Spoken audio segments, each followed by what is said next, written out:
is on the air. Third and final game of the series between the Angels and the Rockies. And Halos trying to avoid the sweep before heading up the 5 freeway with a meeting with the Dodgers over the weekend. Here's on tap over the next 30 minutes on what we like to call a big show. Zach Neto injury update. He will not start for the third straight game, but we're going to get an update on his availability from manager Kurt Suzuki. And some new faces have been leading the way.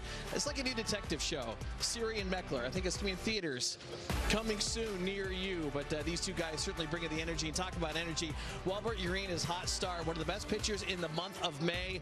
Oh my goodness, he's hoping to keep it going as he makes his first start in June. That and much more happens right here, right now, on a show we like to call Angels Live. Welcome everybody to the Big A. Ken French, and bringing the energy, Tim Salmon and Mark Gubazza.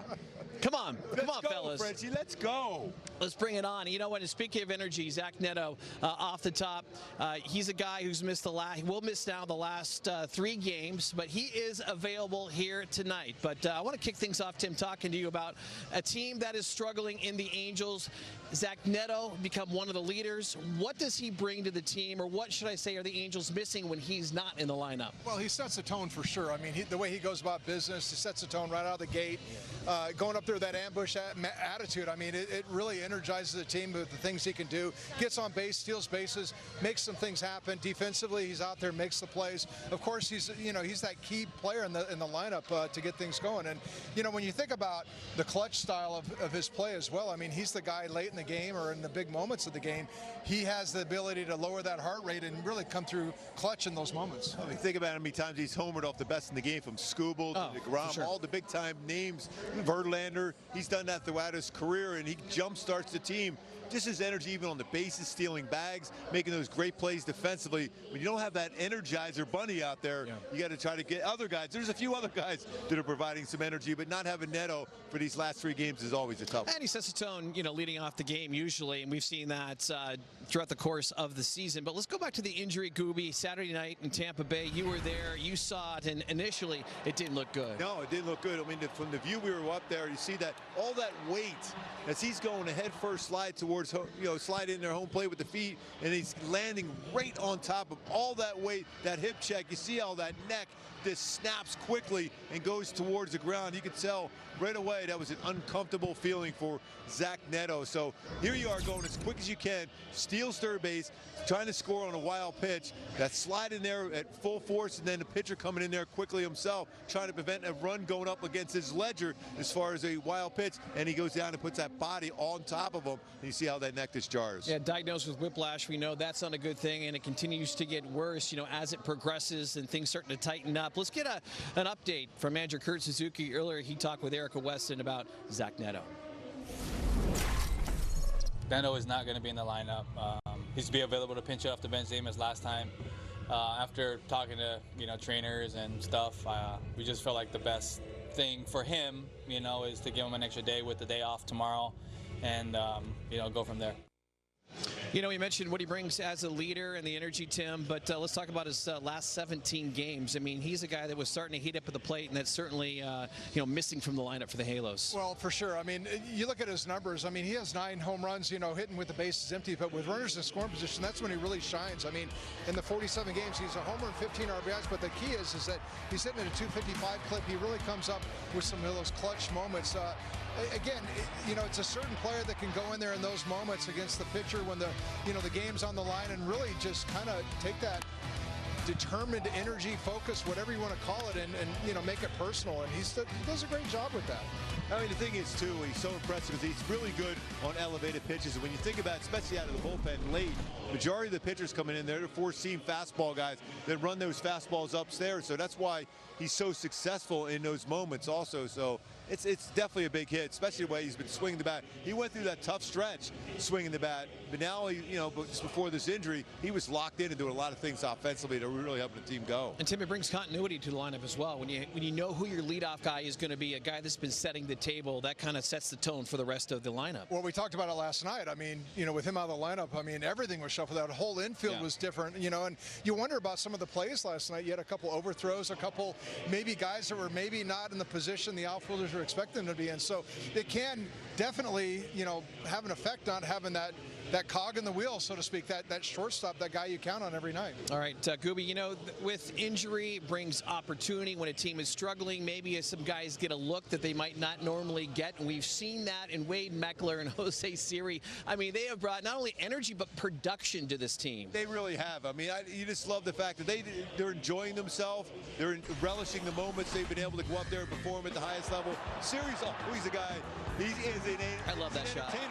He's an entertainer for sure. Brings back a would-be grand slam, and he hits a grand slam the very next day, which we said, okay, that is impossible. Well, we found out it was pretty clear that was impossible to do. So just the energy, the enthusiasm that he brings in. Wade Meckler, too, though. That first inning as a halo for the Anaheim native slides hard into the wall, and then we see him hit a grand slam already in his young career. A 3-run home run against DeGrom, too. So, Fish, he's done everything. These two kids have really brought the energy to the club. Well, you talk about the offense and how much they struggled last month. There's no mistaking that the offense has gotten on track with these two guys in the lineup. And again, it's just a breath of fresh air, that fresh energy, that fresh approach. These guys, they just got called up. The ball's looking like a beach ball right now to them. So all those things have contributed to this offense coming alive. 10 RBI for Meckler since he got in the lineup on May the 22nd. A couple stolen bases, 3 runs. And how about Siri? I mean, 304, 6 RBI, 7 runs, 4 extra base hits. But you know what? With Meckler, it's a big league mustache. I mean, he was bound to make it here. I mean, come on. Yeah, I mean, and imagine he's playing. He's got that look, right? He had Mike Trout posters all over his wall, and he's playing next to Mike Trout, too. I mean, how much fun is that? They're both at the top as far as OPS, too, on the team since the stretch here. So, they're having a blast, and the mustache does play, that's for sure. Yeah, and you need that kind of fun, especially when a team is struggling the way it is right now. But you know what? Our camera guys are doing some research for us, and here it is. Here is the mustache in all of its glory coming around. I mean, it even looks better when it's in slow motion. Well, I even got to see the mustache of Tom Selleck when we were out there in Detroit. I think Mr. Baseball. He might have a beat right now. Yeah, Meckler might be in the next Magnum PI. Kind of like, no, never mind. Maybe not. You know, at this point in time, though, I do want to do a little bit of Halo history, because this date in Halo history, we go back to June 3rd, 2017. Albert Pujols hitting his 600th career home run. Tim Salmon, how about in Grand Slam fashion? Yeah, Grand Slam. I mean, great job. I mean, we were there for that 600th home run. I mean, that's quite a milestone. And to say you're a part of that night, I mean, it's really special, because I can say I'm probably never going to see another 600th home run. But just the body of work a guy like Albert Pujols has, put in over his career. Just, obviously first-time Hall of Famer. But the biggest thing is he might go down as the best player ever. I mean, he truly, for the years he played, he was the most dominant RBI drive run producer in the game. And interesting little tidbit about that game, that was the 6th Grand Slam of the night. Yeah. There were 7 Grand Slams that night, in Major League Baseball set a record. How about the guy who gave up the Grand Slam, Urban Santana, who threw a no-hitter as a halo, too. Right. So bring it all together. I'm sure he didn't want to give up the home run, but after Albert crossed the plate, he goes, wow, I'm part of history right there. Yep. 9th player in big league history to hit 600 homers, the first to do it, though, with a Grand Slam. And Albert Pujols was pretty good, Gooby, about doing in a kind of a dramatic fashion, if you will, hitting those milestones. He hit his 499 and 500 the same game in D.C. But the thing, we talk a lot about RBIs, and sometimes people don't value that much. Albert Pujols was the best. Remember, he got a 2,000th RBI in Detroit, too. He got his 3,000 hit as a halo in Seattle, so he's done a lot of amazing things throughout his career. But I love the fact is he would get that guy home from third every single time. You win a game by scoring one more run than your opponent, because Albert Pujols was always there to drive him in. All right, going to take our first time out here on Angels Live, coming at you from inside the Big A as the Halos look to avoid the sweep against the Rockies. Walbert, Ureña, boy, one of the hottest pitchers in baseball for the month of May, hoping to bring that into June. A deep dive into Ureña coming at you next. You shopped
another good one from Walbert Ureña. That's in there, strike three. That was a beauty. Swing and a miss, strike three. Ureña just throws the old cheese right by him. Swing and a miss, strike three. It was the changeup. Change up.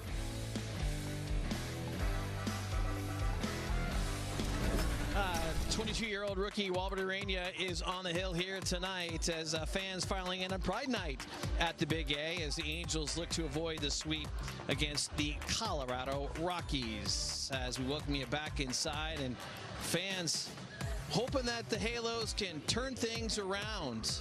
And before they head up the 5 freeway this weekend to take on the Los Angeles Dodgers, welcome you back inside. Kent, Tim, and Mark Gubazaw with you as we start our conversation about Walbert Ureña and what a month of May he had. ERA at 1.64. But Tim, when you look at the month he had as a rookie for the Halos organization, puts him up with some of the very best the Angels have had. Well, without a doubt, I mean, some of the very best. And, you know, when I look back at this list of the very best, I could talk for Tanana and Shoemaker. They both had secondary amazing pitches. I mean, Shoemaker had the split finger, and then Frank Tanana had, it was the slider or curve, right? Curveball, yeah. So, you know, again, no surprise he's in that group right there. I mean, with his changeup, the way that secondary pitch plays, I mean, it's the best in the game, and that's going to put you in those kind of categories in the game of baseball. I mean, everybody's got a fastball, but not everybody has dominant secondary pitches. Amazing too when you think he's just 22 years old. Not a whole lot of professional experience, really. Just a couple years ago, watching him in spring training, not a lot of experience, but you're starting to see a kid right now really starting to grow out there. 33 innings pitched, 28 punch-outs, a whip barely over 1. He's in attack mode. It's a 183 opponent's batting average against him. He's starting to land that sweeper, which makes him even more difficult for right-handed batters. We know how good that changeup can be, but his sinker's been hit a little bit. I think keeping that sinker down a little bit below her in the strike zone, I think is going to even help him out even more so. When 22-year-old pitcher is having a season, or should I say a month like he has had, Tim, I mean, just in relation to just having a mentor, his mentor, Jose Soriano, to be able to lean on a guy like that and be able to ask him questions and take him through the highs and the lows of a season. Well, without a doubt. I mean, you want to lean on some guy. I think there's nobody better than our pitching coach down there. Mike Maddox. Mike Maddox. I wanted to say Greg Maddox. You know, you got to have those veteran guys that know how to manage a season. I mean, it's one good month.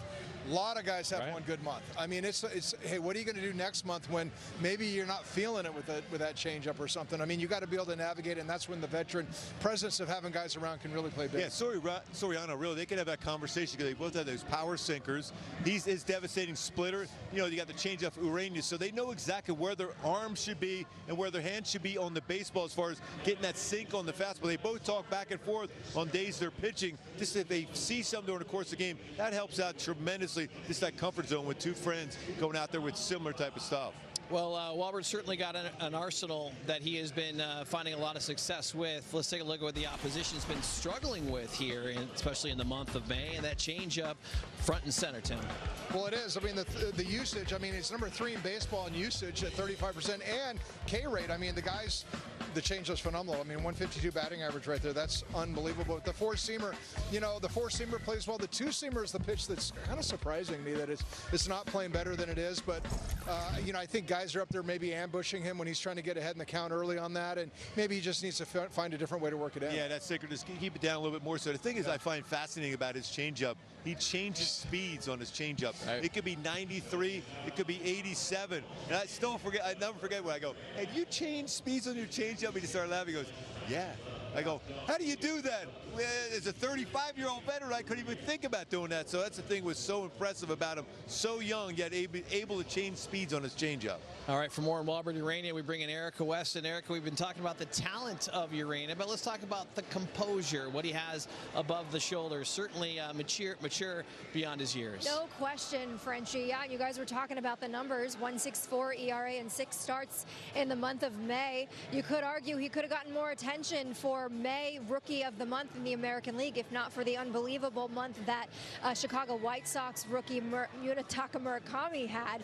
But in all of those starts, minimizing the damage, right? 1 earned run in 5 of those 6 starts. And you talk about the demeanor, all you have to do is go back to that last start last week in Tampa. He gives up a solo home run on the second pitch of the game, settles in like it never even happened, ended up going 6 with just that 1 earned run. So he is basically pitching like he's a veteran out there, and it's thanks to that calm demeanor that he has on the mound. Here's more from Angels manager Kurt Suzuki with Ureña going on the mound tonight. Yeah, I think we talk about the composure, you know, not letting the game speed up and being able to slow things down and stop the, you know, momentum of the other team. And I think he's been able to do that. He's been able to execute pitches when he has to execute pitches. And I feel like as a young pitcher, that's important. You know, obviously a lot of pitchers have stuff. They have good stuff, and you know, it comes down to execution and controlling your emotions. In his last start, he gives up the home run early on and then just completely settled in. What did you notice about how he was able to just completely forget about that? Yeah, I think the best thing is I didn't notice anything.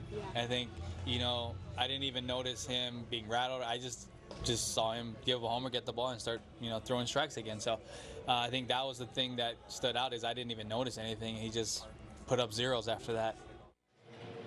I was talking to Reed Detmers in the Angels clubhouse before the game tonight, just about that calm demeanor. He said he pitches with a lot of emotion, but you wouldn't tell when he's in the clubhouse or just walking around. He's really quiet, kind of keeps to himself a little bit, but that's really rare for a pitcher of his age. He doesn't let anything derail him or get to him, and you just don't see that with 22-year-olds in this league, guys. Erica, we're talking about mentorship with Jose Soriano. I know you've been in the clubhouse. You've kind of seen it up close and personal. What have you noticed with that relationship? Well, it's a two-way street, right? It's not just Jose Soriano talking to Walbert Ureña about what will make him better, and Gooby knows this more than anybody. It's Ureña also telling Soriano what he is seeing too, so they're leaning on each other. They're more than just teammates, though. They're good friends, and that really makes that relationship even better when you're talking about baseball in between starts on the bench. All right, Erica, thank you very much. I appreciate it. Look forward to your commentary throughout the course of the game. And Gooby taking on a team that has the highest swing and miss rate against changeups. I mean, what's the game plan when that stat's thrown at you? I think especially anytime there's a big moment or he gets the 2 strikes, even sometimes even to get back in the count, use that changeup. And we were just talking about, again, the surprise numbers against his sinker. Work that sinker down that lower part of the strike zone, then back it up with the exact same pitch with that changeup. Let it drop below the strike zone. You're going to get even more swing and misses tonight. All right, Gooby, not a lot of swing and misses from you, which is a good thing, but we're going to let you go nonetheless. I never struck anybody out. You know what? That's what I've been told. Allegedly is what I've been told. Well done today. Get up to the booth, will you? You got some work to do. All right, we're going to take another time out here on the program. When we do come back, though, we got some Halos. Not getting the work done on the field, but getting it done at a local hospital. Giving back is the theme, and that story is coming at you next.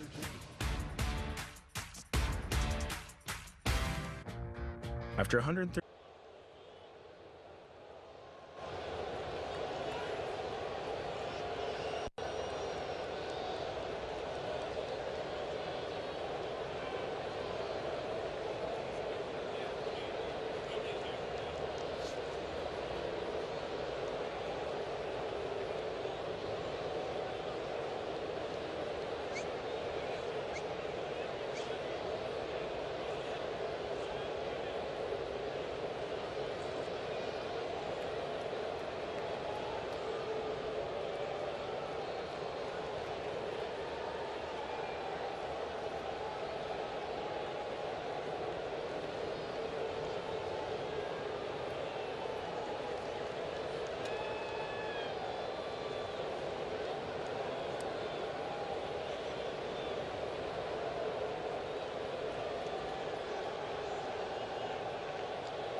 National Geographic Society.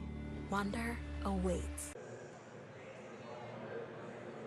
Ahead in the third and final game of the series, Angels trying to avoid the sweep. But right now, we're going to step away from the diamond and into community, where Brent Suter, Jack Kahanowitz recently brightened up the day of some of the patients at Millard Children and Women's Hospital in Long Beach.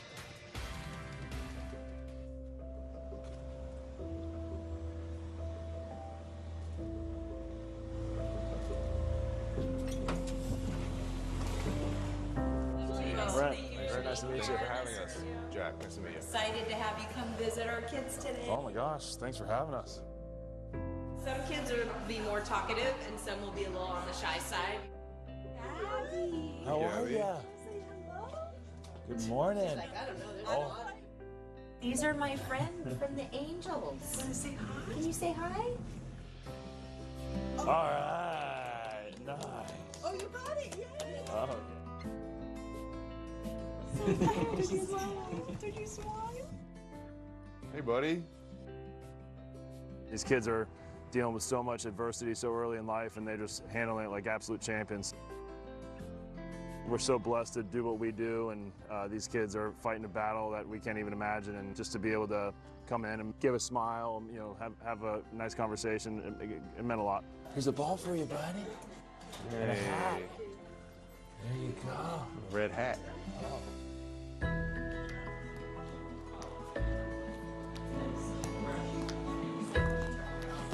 A lot of baseball fans, a lot of kiddos that said baseball was their favorite sport, and it was so cool to just get all the different age perspectives, right? Like some of them were just starting out baseball and loved it. Some were, you know, pretty serious in high school playing it. So really cool, interesting perspective on the baseball journey that they're on. Hello, Jaden. How you doing, man? My name's Brent. It's so good to meet you. How you guys doing? Very good, thank you. We got some gifts for you, if that's all right. We got a hat and a ball with our signatures on it. This is Jack. He's my teammate. We're both pitchers. What kind of sports do you like, Jaden? T-ball. T-ball? The life journey that they're on is just a testament to their character and will, and the parents are so, I don't know how they're doing it with such grace, but just so much kudos and respect to them for what they're going through and how they're handling it. Boom. All right. Thank you, buddy. The people, the nurses, and the kiddos that we got to meet were all so gracious. We felt like the guests of honor looked crazy, and but we were really blown away by how nice and how amazing they were. It meant a lot. Well done, Brent Suter and Jack Kahanowitz. What an impact you have made. As we step aside one more time here on Angels Live for the Big A. On the other side, we have lineups and more as we get you ready for Game 3 of this 3-game set with the Rockies.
Let's get a win, because a win means fries. Yeah, when the Angels Win the game, you win free McDonald's fries. Get free medium fries tomorrow with any $2 purchase only on the app at participating McDonald's. Make these kids' day.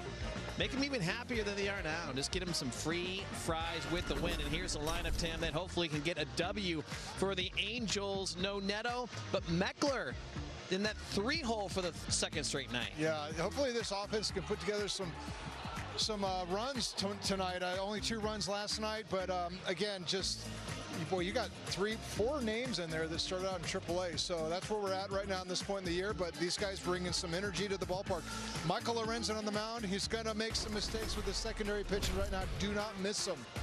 You get a good pitch over the middle of the plate, you got to put it in play. All right, Angels looking to avoid this sweep as they take on the Rockies for the 3rd and final game. Walbert, Ureña on the mound. Meckler and the boys getting ready to do some battle. Angels are next.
It's another beautiful night for baseball here at Angel Stadium, and ABTV presented by Pechanga Resort Casino comes from the Big 8 tonight for the finale of this 3-game series between the Los Angeles Angels and the Colorado Rockies.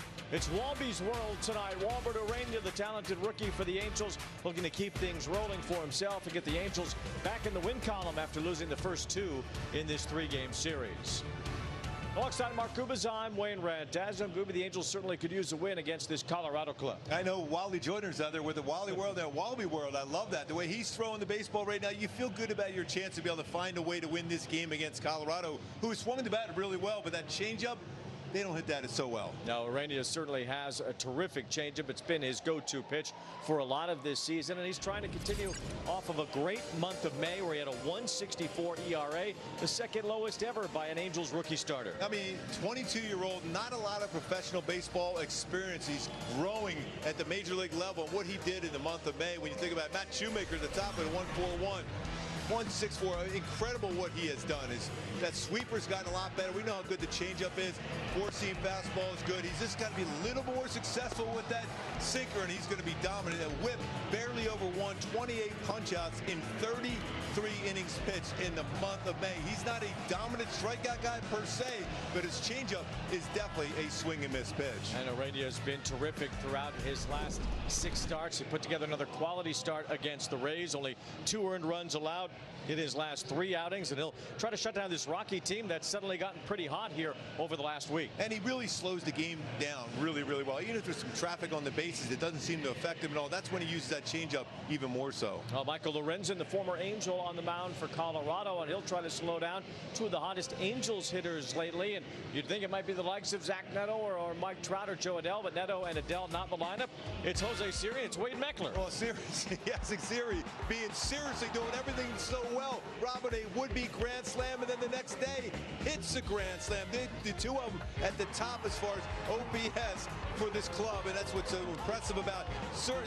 Always brings all kinds of energy. That's the beauty about him. And then you got Meckler, the youngster from the Anaheim area. His first inning as a halo slams into the wall, and then he eventually hits a grand slam down there in Tampa. Also, he also had a 3-run home run off the ground in that same game. We made that sliding catch. So a lot of energy. They want to go out there and perform at that level where you expect them to be. I'll tell you what, it's infectious watching those guys play. And those 2 are Verizon reliable performances coming from Siri and Meckler. Meckler will try to go Anaheim against Anaheim with Fullerton on the mound, with Fullerton's own Lorenzen on the mound tonight. And Lorenzen's given up a lot of hits on his fastball this year, so it plays out perfectly for both Siri and Meckler going against Lorenzen's fastball. But he's a good friend of ours. Hopefully, he'll give up enough runs to be able to get that loss, but hopefully he'll be out there battling like he always does. And the Angels just trying to avoid a sweep here tonight against the Rockies. Colorado has never swept them in a 3-game series. We'll have it for you coming up.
Get a pet.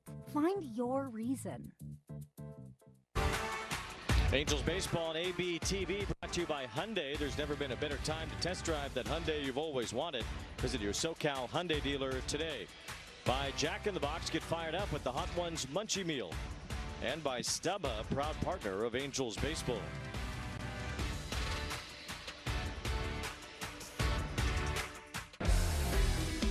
Another good one from Walbert Ureña. That's in there, strike three. That was a beauty. Swing and a miss, strike three. Ureña just throws the old cheese right by him. Swing and a miss, strike three. It was the changeup. Change up.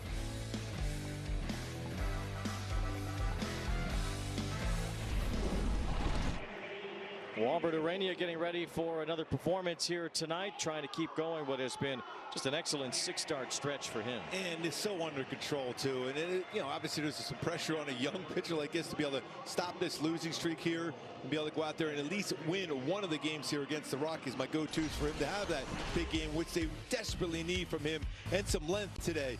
There's lots of swing and misses on his changeup. 21 punch-outs at 37.1 whiff percentage, but consistent sink on this two-seamer. We're going to talk and show you why that sinker at times hasn't been exactly where he wants to get it as far as the lower part of the strike zone. Sure, the lineup for Colorado, team that's been swinging the bats well lately. Jake McCarthy in the leadoff spot once again for the Rockies. TJ Rumfield today was named the National League Rookie of the Month for May. Hunter Goodman's homered twice in this series. Troy Johnston hitting over 300 playing first base tonight. And Kyle Karros, the son of the great Dodger Eric Karros, at third, as we see Warren Schaefer, who took over midseason last year as the manager of the Rockies, his first full year and trying to guide them into a better spot. Right now they're in fourth place this late in the season for the first time in 4 years. So a lot of last place finishes here lately for Colorado. They're really playing a lot more aggressive baseball. We're seeing them making more consistent contact too, but they're going first to third, stealing some bags. Much better of late for them. And the defense behind Ureña today, out in right field today, Jorge Soler making his 8th start out in right field. Last year he had 40 games out there, 1 defensive run saved, so he's been pretty effective out in right field. Siri out in center, he's going to be that guy to cover a lot of ground. Meckler also in left. In the infield you got Walton, Peraza, Madrigal's playing second, Grissom and O'Hoppe behind the plate. So the Angels will try to avoid being swept in a 3-game set for the first time ever by the Rockies. Only time Colorado has swept any sort of series against the Angels was in the first year of interleague play, a 2-game series in 1997. Here's McCarthy leading off, and the first pitch is in there for a strike at 96 from Walbert Ureña. This is a nice little get over first pitch at 96. Good way to get it started for Ureña tonight. He has been so solid since the beginning of May. And McCarthy flips one off the end of his bat. Long run for Meckler. Good jump and a sliding catch in foul territory for Wade Meckler. Reminiscent of his first game in the Big A in the first inning, sliding towards that little short wall. Siri like, it's a good play. I like it. Towards the end of the bat, good jump. He's playing a little bit more over to left field. He's had some room. He remembers that wall pretty good. He goes, I'm going to make sure I get that slide in and get up before I run into that wall again. Nice play by Meckler. Just like we talked about in the opening, bringing the energy. Well, Meckler in left field, Siri in center tonight with Trout DHing. And a ball to Tyler Freeman getting another start in right field for the Rockies. Seen Freeman in the past with Cleveland. He is from Rancho Cucamonga out of Etiwanda High School as he fouls one off his foot. 1 ball, 1 strike on Freeman. This Rockies team has played hard. They have been able to swing the bats a lot better over the course of the last week at least.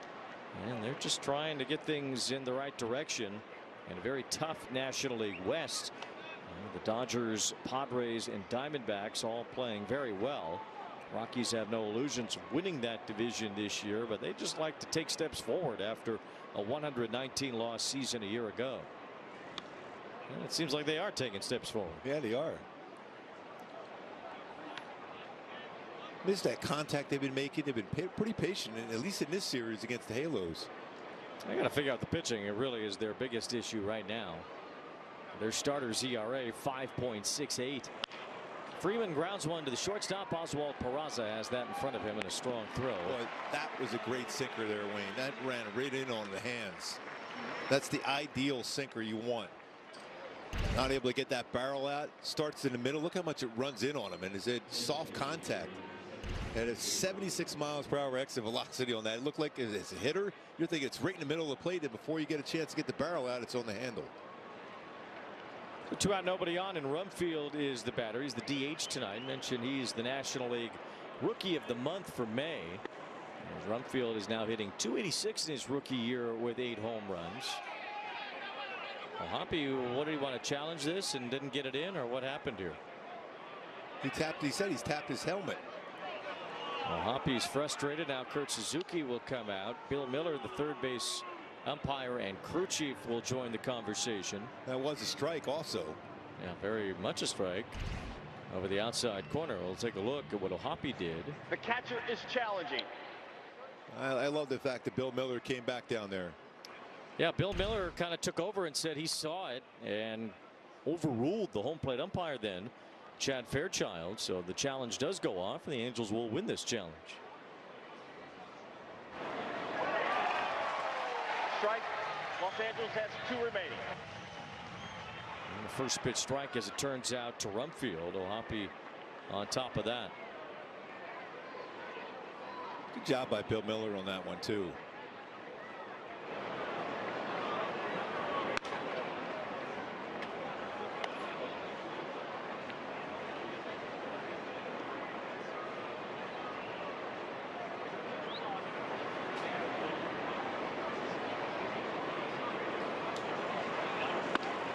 Two balls and 1 strike now on Rumfield.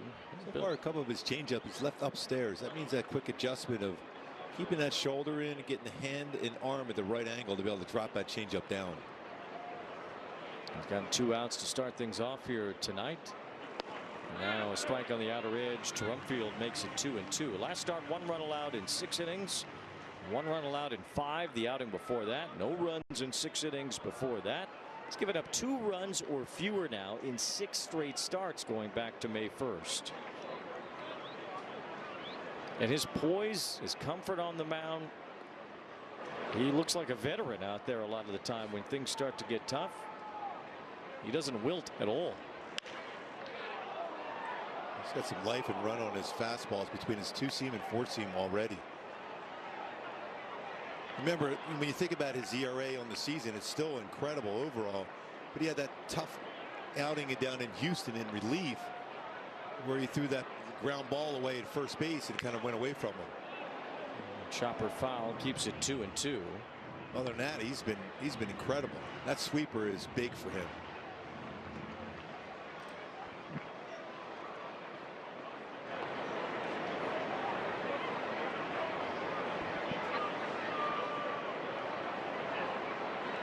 Swing and a miss, strike 3. Ureña with his first punch out tonight. It was his go-to changeup to end the inning.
back of Laguna Niguel with George Soler hitting in the leadoff spot tonight. Soler is playing in right field, though. Trout is DHing instead. Meckler is hitting third. Grissom at first base once again. Peraza is at short with Neto still out. Walton, Madrigal, Siri, Ohapi, the bottom part of the order against the former Angel, and a guy who's really been on many different teams now since leaving the Cincinnati Reds, Michael Lorenzen. And we'll always take that baseball. I remember at one point was out of the bullpen for a while, Cincinnati, but he's a guy that will go out there and attack the strike zone. He's going to force you to swing the bat against him. He's often signing in places where he ends up being a trade deadline candidate as well. We've seen that happen to Lorenzen over the last few years. He was with the Reds from 2015 through 21 at the big league level. Then he came to the Angels in 22, was on the Tigers and the Phillies in 23. That's the year he threw the no-hitter with Philly. Was on the Rangers and the Royals in 24 and just Kansas City last year. Probably will need to pitch a little bit better, though, if he wants to get traded to a contender this year. His ERA is 7.22. He leads the major leagues in both earned runs and hits allowed. His fastball not quite as firm as it used to be. He's 92, 96 on it. He'll throw a sweeper, changeup, curveball, cutter, slider. It's behind Soler, and as he tosses in a strike, it's 3-1. And you're right, his fastball has been hit. A lot of his pitches have been hit. A lot of base hits. 353 batting average against him so far. Yeah, he throws a lot of different pitches, but it hasn't really mattered what he's thrown this year. And he almost hit Soler with this one, so it's a leadoff walk. After the top of the first, Logan Ohapi and Bill Miller are trying to get on the same page about Ohapi's challenge in the top half of the inning.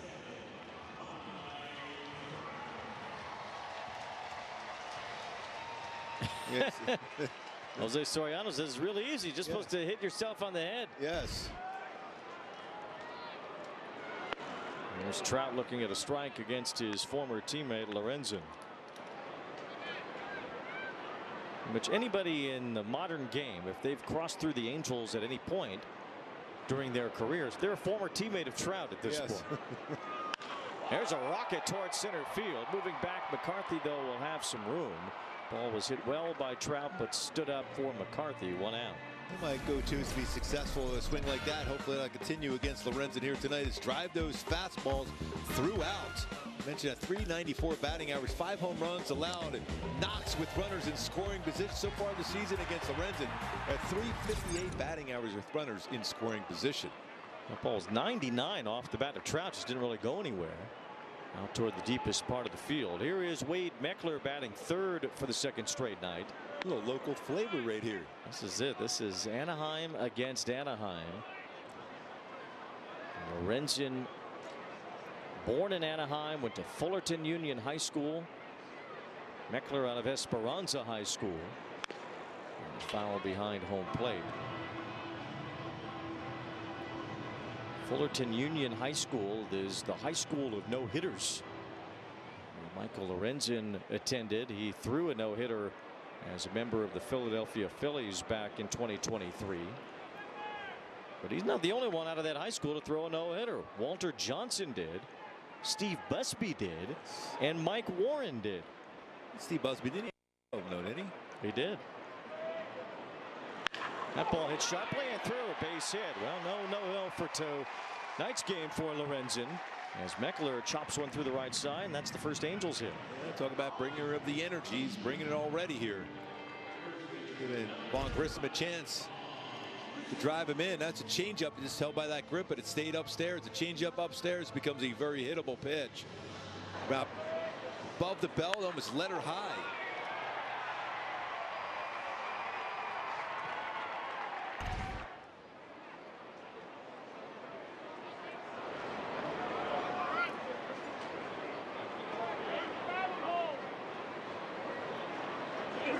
Vaughn Grissom taking ball 1. A couple Hall of Famers went to Fullerton Union. Mentioned Walter Johnson already. Archie Vaughn went there. Del Crandall, longtime major leaguer as well.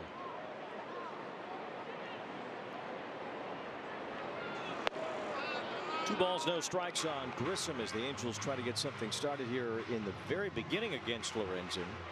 Not a real big secondary lead for Soler there at second. See if we can get a little bit bigger lead here for Grissom if he gets a base hit.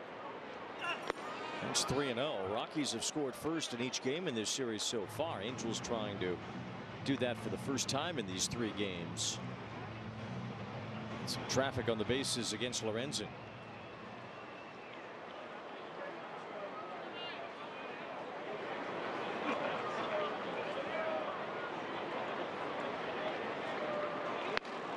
That's a strike. Very similar to the bat against Soler. Well, 3-0, and it was able to throw a strike 3-1. And ran one off the plate against him. So again, this is a spot there for Von Grissom where he's looking for something out over the plate to drive the right center. One fouled behind home plate, and it's 3-2. And the defense behind Lorenzen, a real good one behind the plate. Goodman has really been solid. 3 defensive runs saved. We know how good he could swing the bat, but he's been real solid defensively. He's thrown out about 19% of base stealers too. Thompson, McCarthy, Freeman in the outfield for Lorenzen and the Rockies, but that's a real solid defender behind the plate for the Rockies tonight. It's 3 balls and 2 strikes to count. And Grissom lofts one to left pretty deep. Thompson going back for it. He'll have some room. Grissom just missed that one. A couple of hard hit outs here in the first inning, but outs nonetheless.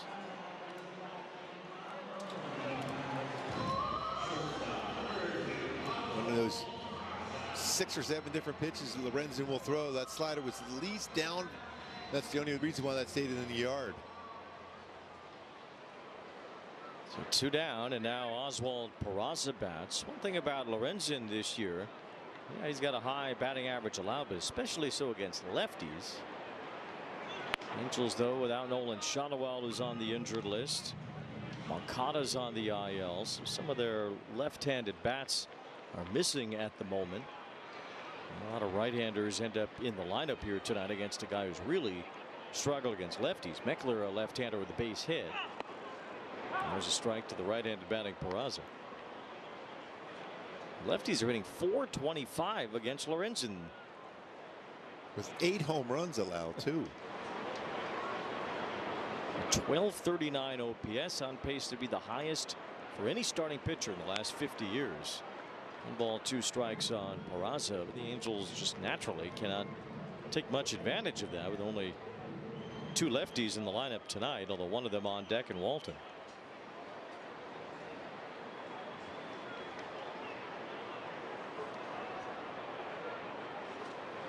Angels with 2 on here in the first, but they will not score as Peraza strikes out.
The hometown halo, Wade Meckler, has has done nothing but make great plays in the outfield and crush baseballs since he was recalled to the Angels on May 26. We talk about the offense, second highest OPS for the Angels going back to May 16th, batting third, for the Angels tonight for the second night in a row. I talked to him about that before the game tonight. He said he was joking with Donovan Walton the other day, even when he was at his most confident level, maybe when he was 5 years old, thinking he's going to get 4,000 hits in the show. He said, I never would have thought I'd hit third in a big league game, yet here he is. But all of this leads to health.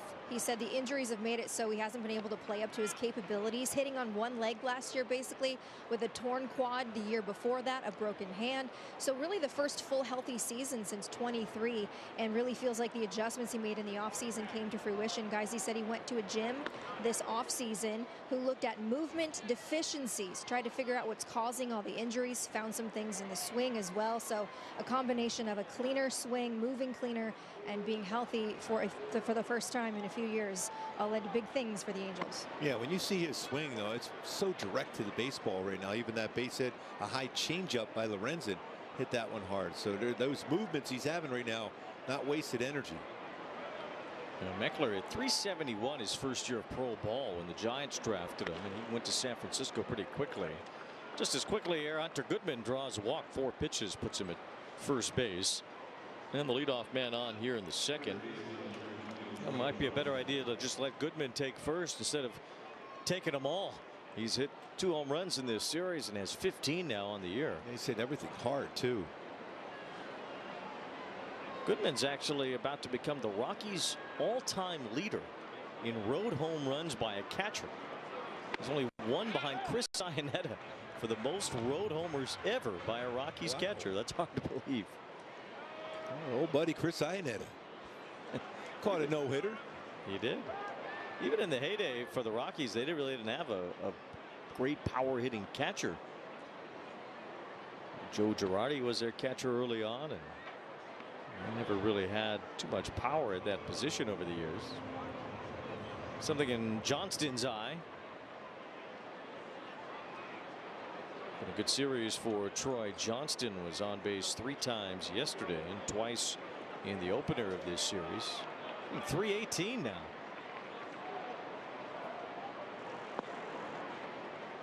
One ball, 1 strike on Johnston. Over 51% ground ball rate this season for Ureña. He's got 5 ground ball double plays turned behind him. Tried to get one on that sinker, but it's a little bit too far below the strike zone. The Angels led the majors in that category the last couple of years. Kind of middle of the pack this year. Runner is going. A good pitch to throw on for O'Hoppe, but it's too late. Hunter Goodman steals second base.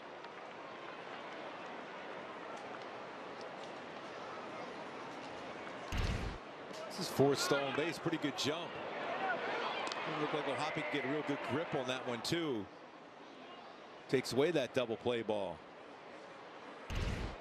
It's the 50th team stolen base for the Rockies. Johnston couldn't handle that sinker as it ran away. Colorado at the 9th most team steals in the major leagues.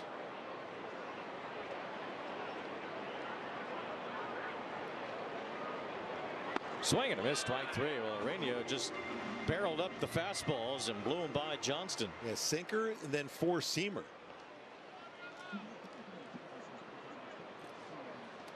Look at how he tunnels his pitch. Take a look at our StatCast to be powered by Google Cloud.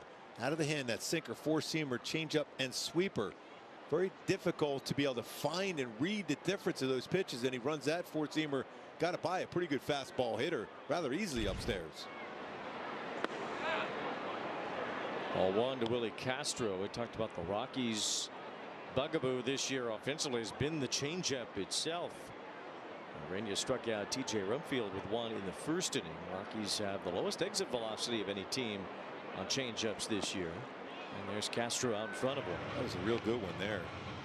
We're going back to Goodman. He's got good power, a solid defender behind the plate, and showing some speed there. 4 stolen bases. Well, he's good, man. Yeah, he is. He is a good man.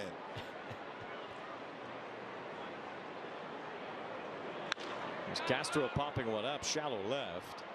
Meckler comes in for it as the changeup results in another out for Walbert Ureña. He throws it a lot, and he's had tremendous success with it.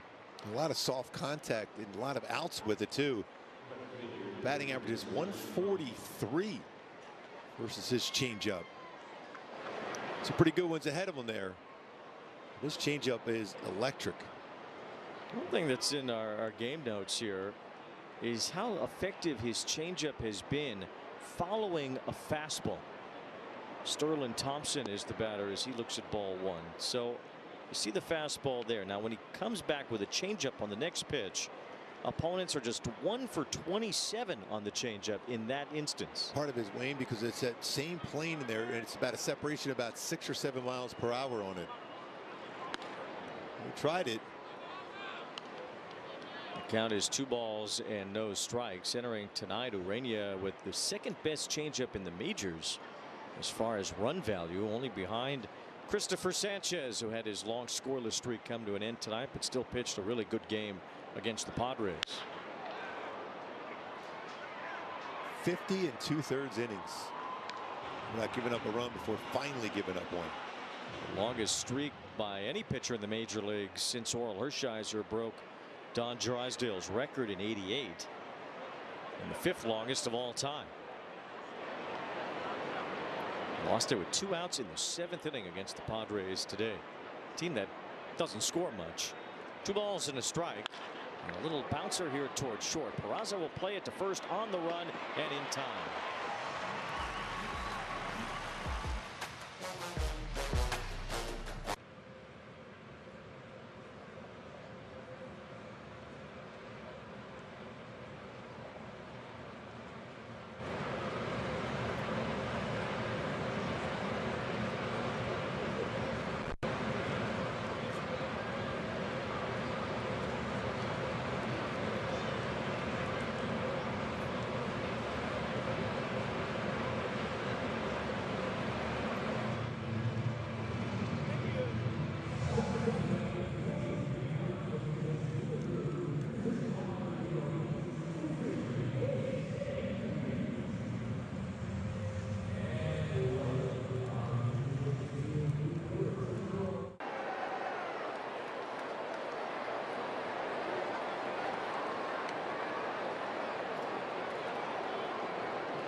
Here's tonight's Sunday key for the game today, going oingo boingo. Who do you want to be at the plate today? What do you want to be? You want to be a contact guy? You want to be a guy that hits for extra base hits? Whatever you feel like you're comfortable being, that's who you want to be tonight, especially against Lorenzen, a guy that gives up his fair share of hits.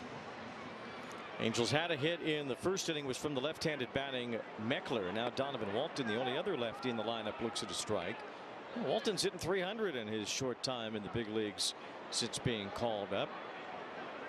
An extra base hit yesterday. He often puts the bat on the ball. We talked about how level his swing can be. 10 hits in 33 at bats since his call up. Only 7 strikeouts so far for Donovan Walton as he takes upstairs. It's 1 ball, 1 strike. 2-1 rather on Walton, with Madrigal and Siri behind him. Walton, mostly a minor league veteran. He's had little big league spurts over the years and no real established big league time. It's this ball sharply and through. We've seen a lot of that from Walton. That's a good level swing. That's on a changeup too. A couple hits that Lorenzen's given up have been versus his changeup. And both to lefties who have owned him this year. See, he went down there and that nice short compact swing. That little sink piece after changeup.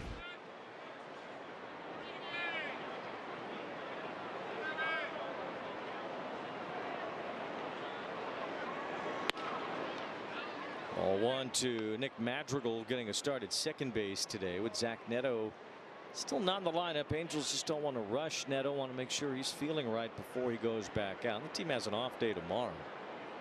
The eye black is looking in really good shape. Yes, it is. Madrigal's a guy that you can situational hit. You can go hit and run with him too.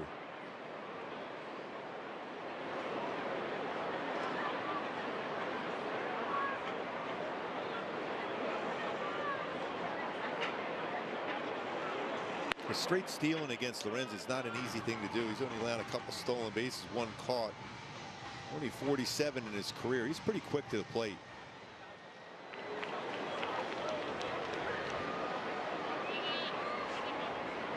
Already a couple. This will be the third 3-0 counts. Went in there to Madrigal, 3 balls and a strike.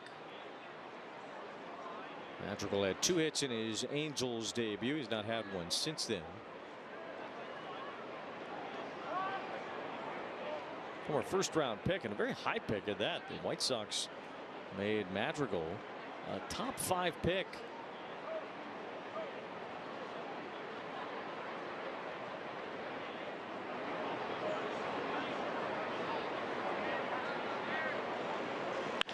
Inside out swing and a base hit to right. So Madrigal singles the other way, putting Walton at second base. The Angels making some contact here in the second. It's a real good swing there too, going the other way on a pitch. It was on the outer half, so it was 102 off the bat.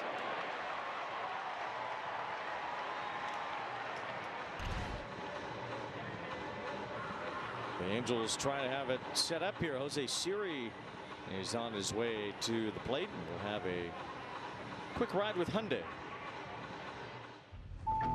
A car that sees what you can't, how it should be. The Hyundai Tucson. Already some traffic here against Lorenzen, coming in with a whip of 1-9. So that was nearly 2 base runners per inning. There's quite a few of them already twice today with 2-1. Got to get these runs across though. And he's right on it. 2 runners in the first, 2 in the second. Angels have gone just 5 for 25 in this series with runners in scoring position. And Siri shows bunt and takes ball 1. Looking down to third base coach Keith Johnson for the signs. They were out bunting. Everyone was out bunting earlier today. I mean, real early today.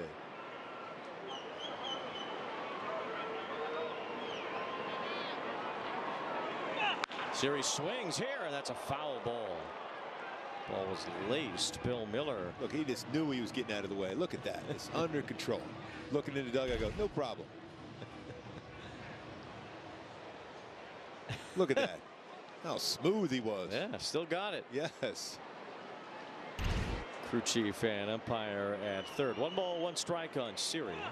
And another grounder. This one fair down the left field line. Walton heads home. Madrigal goes to third base. Jose Siri comes through with the first run tonight.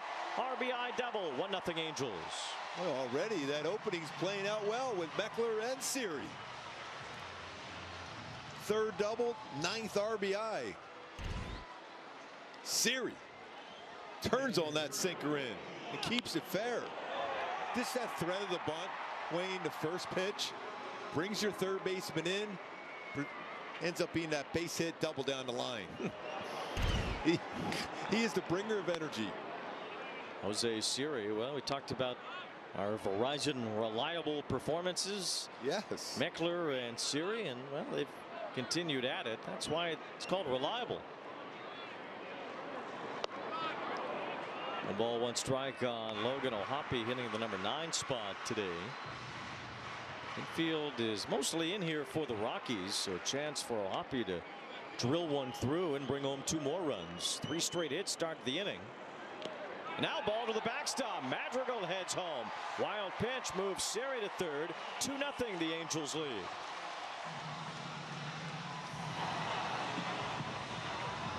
What a slider well off the plate. Usually when you think of Goodman back there, he's going to try to be able to turn the glove the other way around and keep that in front, unable to do so. Just skipped right past him, so the Angels now lead by 2. The Rockies keep their infield in as well now with only a man on third and no outs. So Hoppe dribbles one through a base hit. Another inside-out swing as Hoppe goes the other way. 4th straight hit, 3 runs are home, and Hoppe has an RBI. Yeah, going the other way, that's good to see that. We go back to the key of the game. Who do you want to be? Do you want to be the guy that makes some contact? That's exactly what Hoppe was on that one.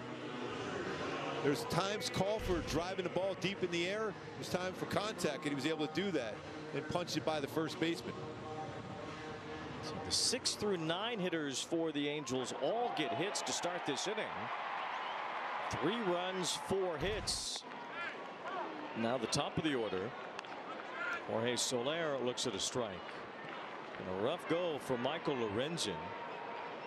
He's given up 3 runs or more now in 4 straight starts.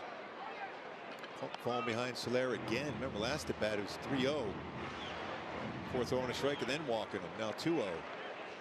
Lorenzen hasn't won a game since April 24th in New York. Since then, an 0-5 record with an 8.48 ERA. 3 runs allowed in just an inning plus tonight.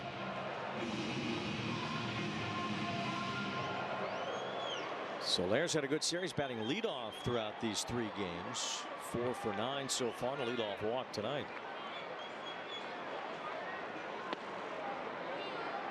Catcher Goodman wants to challenge this. It's going to be real close. I think he's going to be right on this one. Powered by T-Mobile. We'll find out together. There's a strike on the inside corner. Strike 3. Colorado has 2 remaining.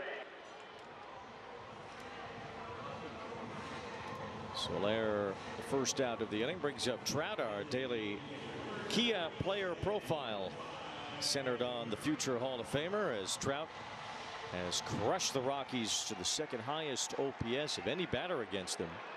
Adrian Beltre already in the Hall of Fame, #1. I'm going to say a lot of those guys are in the Hall of Fame. They're on the way there. Yeah, Miguel Cabrera certainly on his way. Beltre's in. Trout will be in. Pudge in. The ball's in a strike on Trout. Well, All-Star voting started today, and Mike Trout's name certainly should be considered among the American League outfielders. I feel like there's a real good chance he's going to get voted in. All-Star game will be in Trout's home area of Philadelphia. Hard to believe Citizens Bank Park has never hosted the All-Star game. Usually the new stadiums all get a turn, but they must have skipped that one. Last time Philly hosted the All-Star game was 1996 at Veterans Stadium. Soriano is going to be in that conversation also. Got to get back on that roll again, though. Now 1 ball, 2 strikes. 2-2 now on Trout. Depends what the Angels need. An Angel hasn't even appeared in the All-Star game in the last few years. It's been only pitchers the last couple of seasons, and Shohei was the last Angel to actually play in the All-Star game. 2-2. And now full count on Trout, who is an 11-time All-Star. 3-2 count too. Mr. Full Count, Mike Trout. Short lead for Hoppe, but he's running anyway, and it's ball 4. So another walk for Trout. His 59th base on balls. He is walking at one of the highest rates in the major leagues in the last 20 years. He would have the 2nd highest walk rate over the last 20 seasons if he keeps right where he is right now. Only Juan Soto in 2021 had a higher walk rate than what Trout does right now.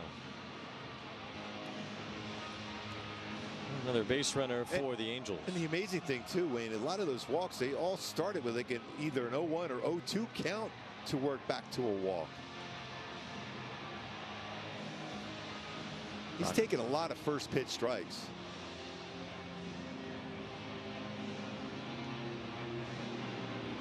Trout has found his way on base to an on-base clip of over 400 for the year. He's 3rd in the American League in that category. He's 1st in walks and he's 1st in runs scored. He's often been brought around.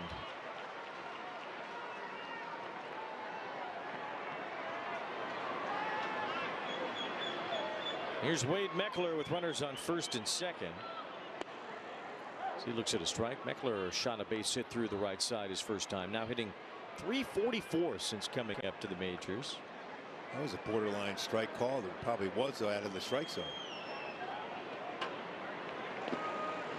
Pitch in the dirt. O'Hoppe thought about it but stayed put after it was blocked by Goodwin.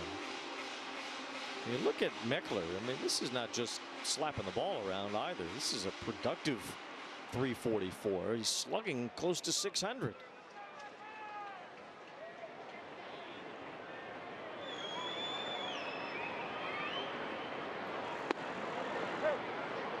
A close one over the inside corner, and it's 1-2.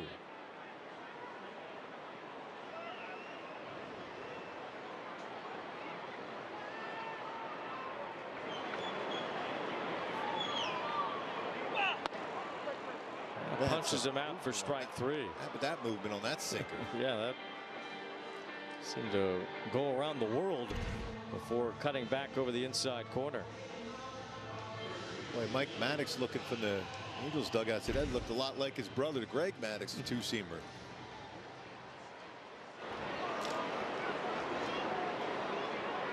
Lorenzen, as he has bounced from team to team over the last few years, did have a turn with Mike Maddox as his pitching coach in 2024 with the Rangers. He kind of started to fade in the second half of that season, so they shipped Lorenzen to Kansas City, where he pitched well at the end of the 24 season.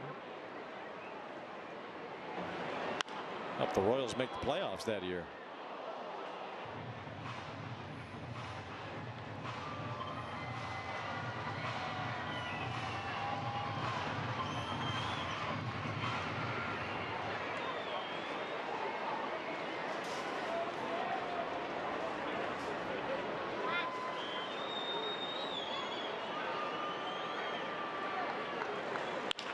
Line drive, shallow left, base hit.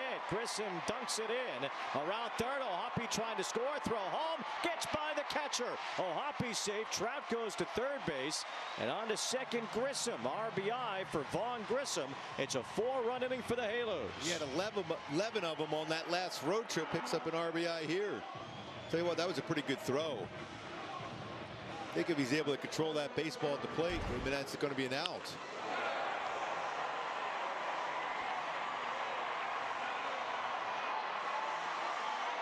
That's why you gotta make them make the play sometimes. I'm a big believer in that, Wayne, too. I mean, you just got to make the play. You got to take a shot at it every once in a while. It's tough to go station to station. Off the glove of Goodman as O'Hoppe slid in. 4-run inning. Could be even more if Peraza comes through with a hit. He's the 9th batter here in the bottom of the second. Real good approaches this entire inning for the Halo hitters, scoring all these runs without the home run ball.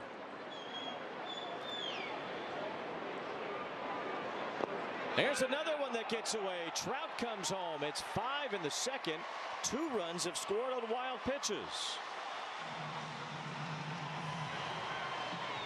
The Halos will take it. It's been a tough series so far. So far, so good for the Halos in this one.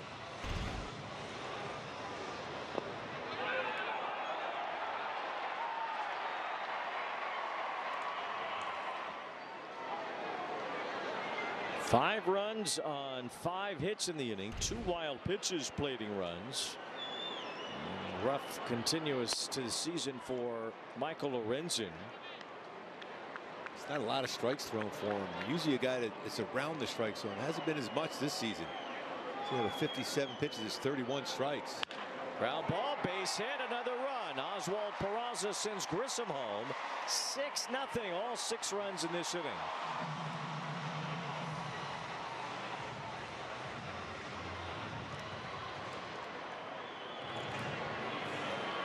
I really like these approaches too. We went back to our key to the game. Who do you want to be? The contact hitters. There's a lot of good contact results in all these runs, 6 of them. It's 1 extra base hit, that ground ball right down the line by Siri.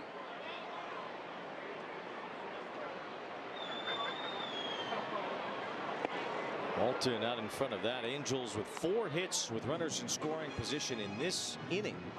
They had 5 in the first 2 games total of this series. Those numbers continue to rise against Lorenzen. The .358 batting average of runners in scoring position. That'll jump even more.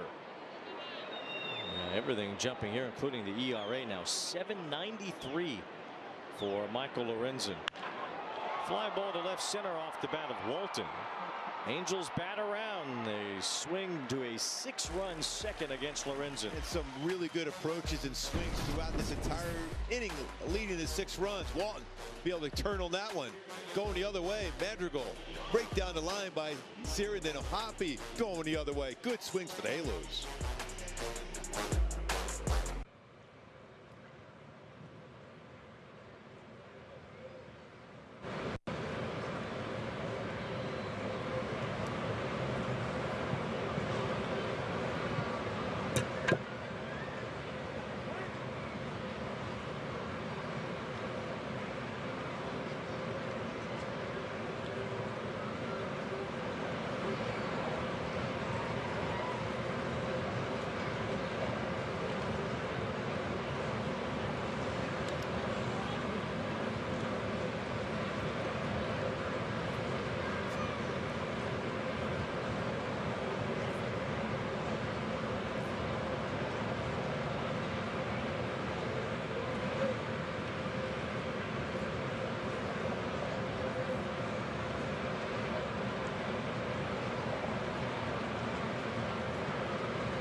Welcome back to the Big A tonight. Travis Darno's Lakewood High School Lancers baseball team celebrated winning the CIF Southern Section Championship on this field here at the Big A. And tonight, that entire team is back here to celebrate that championship. I'm here alongside their coach, Spud O'Neill. It is so cool to see you and all of the guys on that team 20 years ago celebrating the anniversary of that state championship. What does it mean to be with all of these guys here tonight?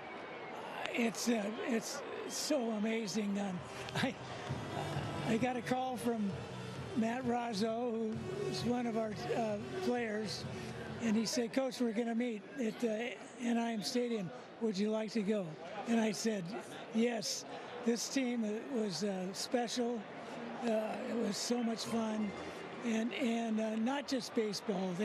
It was a family. You can tell. I mean, everybody is here. Travis was telling me before the game they've got a group chat. They have all been in connection over the course of these last 2 decades.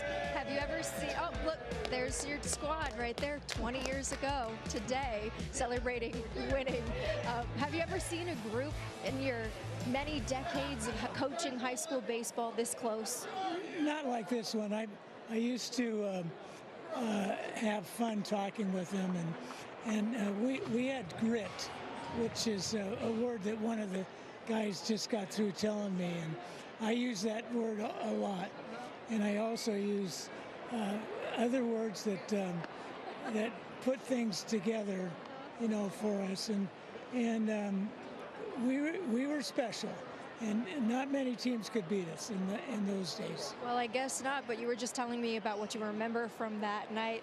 A big play happened pretty much right in front of where you're sitting to be able to win the game. We were, it was the last inning, and everybody thought, well, we're going to go extra innings. Well, we got a base hit right down in the right field corner. It turned into a double. Our runner at first, Brian Woods, who's here also, scored the winning run. I got a chance to see how fast I was because I followed him, and he slid one way and I slid the other. I love that. I love how it's so vivid, still fresh in your mind with such a special group. I know Travis wished he could be up here with you guys tonight, but I know you'll see him later to be able to celebrate. Absolutely. All right, Spud, thank you so much. Enjoy the rest of the night. Thank you very much. All right, guys. Well, there are so many great baseball programs, and Lakewood being one of them. So many major league players out of there, too. But just seeing those guys going up against those guys at the high school level, there's some of the best talent. It's almost like watching minor league baseball, these high school teams. Well, we talked about it tonight with Lorenzen and Meckler from the area as well. There's Travis Darno out of Lakewood. Every single time there's either an Angels game or an Angels opponent, we try to highlight all the players from around the area that are appearing in these games. And just look at these two rosters. There's a ton. There's a guy on deck, Freeman from Rancho Cucamonga. We've talked about Karros from the LA area. 0-2 on Jake McCarthy as he fouls one But off. coaching all those years over at Chaminade High School in West Hills, coming down to Anaheim Lions tournament, playing a lot of his clubs down here in Orange County. Even during the wintertime, we would come down and schedule a lot of games against teams like Lakewood, just to be able to go against the very best up there from the San Fernando Valley. 1 ball, 2 strikes on McCarthy. Ureña, after the 6-run second inning, has had 2 quick outs to start the third. Punch out with a sweeper, too. There's a strikeout of Kyle Karros. Ureña has fanned 1 hitter in each inning so far tonight. There's a little tapper toward the first base line. Ureña let it go foul. Might have been a collision there had he aggressively gone after that ball. McCarthy flying up the line. Made that a little tougher for Ureña to go grab it. And McCarthy wasn't getting out of the way of that either. No, probably the right idea ultimately. He might have gotten an out had he gone after the ball, but at what cost? Yes.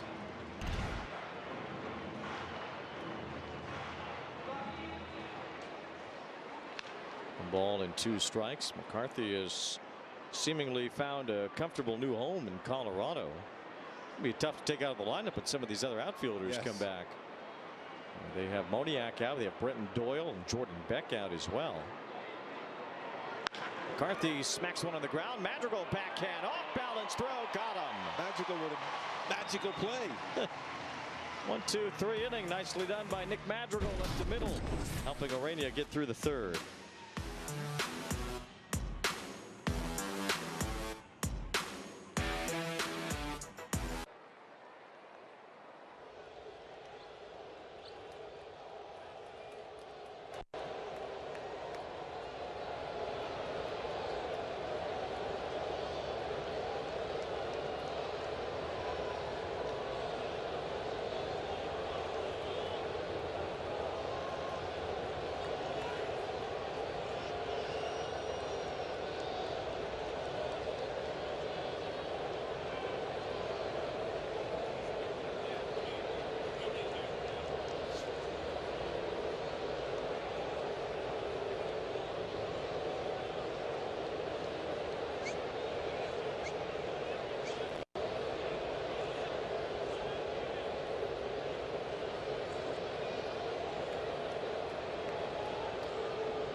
And your Angels bobblehead collection with a Yusei Kikuchi bobblehead. The first 25,000 fans on Monday, June 8th, will take home their very own Yusei Kikuchi bobblehead, courtesy of JAE, Japan Aviation Electronics Industry Limited. Visit angels.com/promotions. automatic. You make a great play to finish off an inning. You lead off the very next inning. Madrigal at the plate right now. I don't think it's never not happened in the history of the game. That a player starts off in that you got first spot. Chuck Finley to Chuck stop Finley it by. in the house. Yes, Finn to win.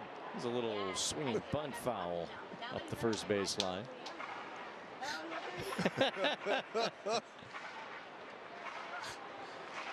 Chuck Finley. Yes. And Finn is about as stealth as you could be. You turn your back and he's already gone. For a man of that size, yes. It is incredible how quickly he can move when you ask him to come on to TV. Yes. Finn, how you doing? Good. How's everything going? He's already gone. Yeah, he's out of here. Does not want to join us on the broadcast. It's all right. It's not for everybody.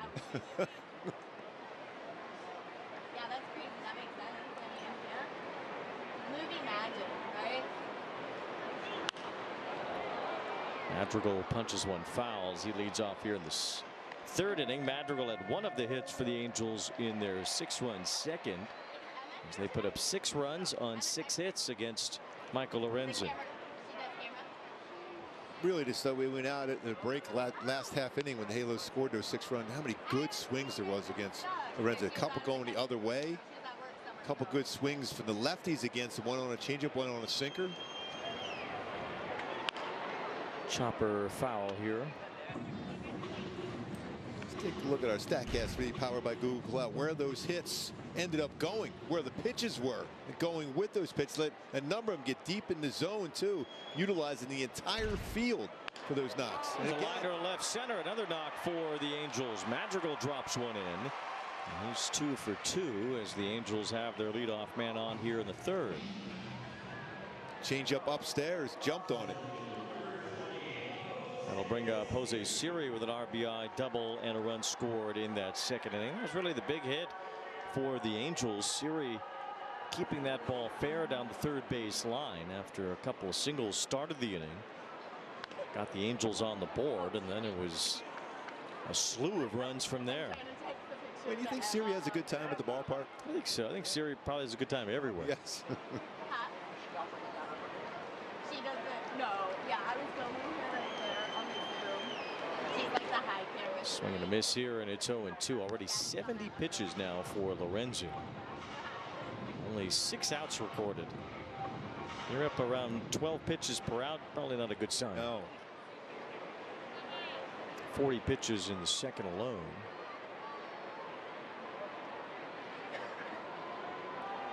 Hasn't been a ton of baseball necessarily squared up against it, but contact made though. Lorenzen does not have many strikeouts going this year, entering tonight's play with just 43 strikeouts in 59 innings. Well, he's punched out a few today. He had a 9 strikeout game here at the end of last season, which tied his career high. I don't think he's going to be around long enough to have a chance at 9 tonight. Still in tremendous shape though, as always. Well, he's jacked for sure. Yes. See how that ERA has scaled way up over the last few years. Siri could not hold his swing there, and that's strike 3.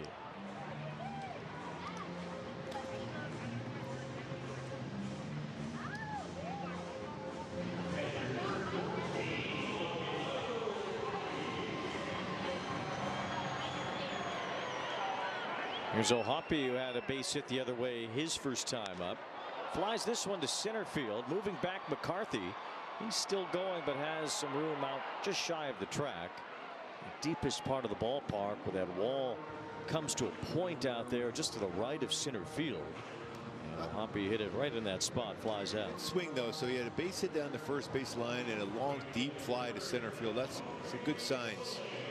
See that guy's giving him, the hand high five coming back in. Even though it's an out, it's still a pretty solid swing for O'Hoppe.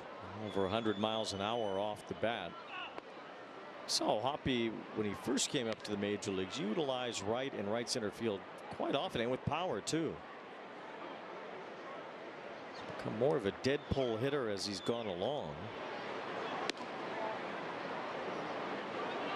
1 ball, 1 strike on Jorge Soler, who was walked and struck out today.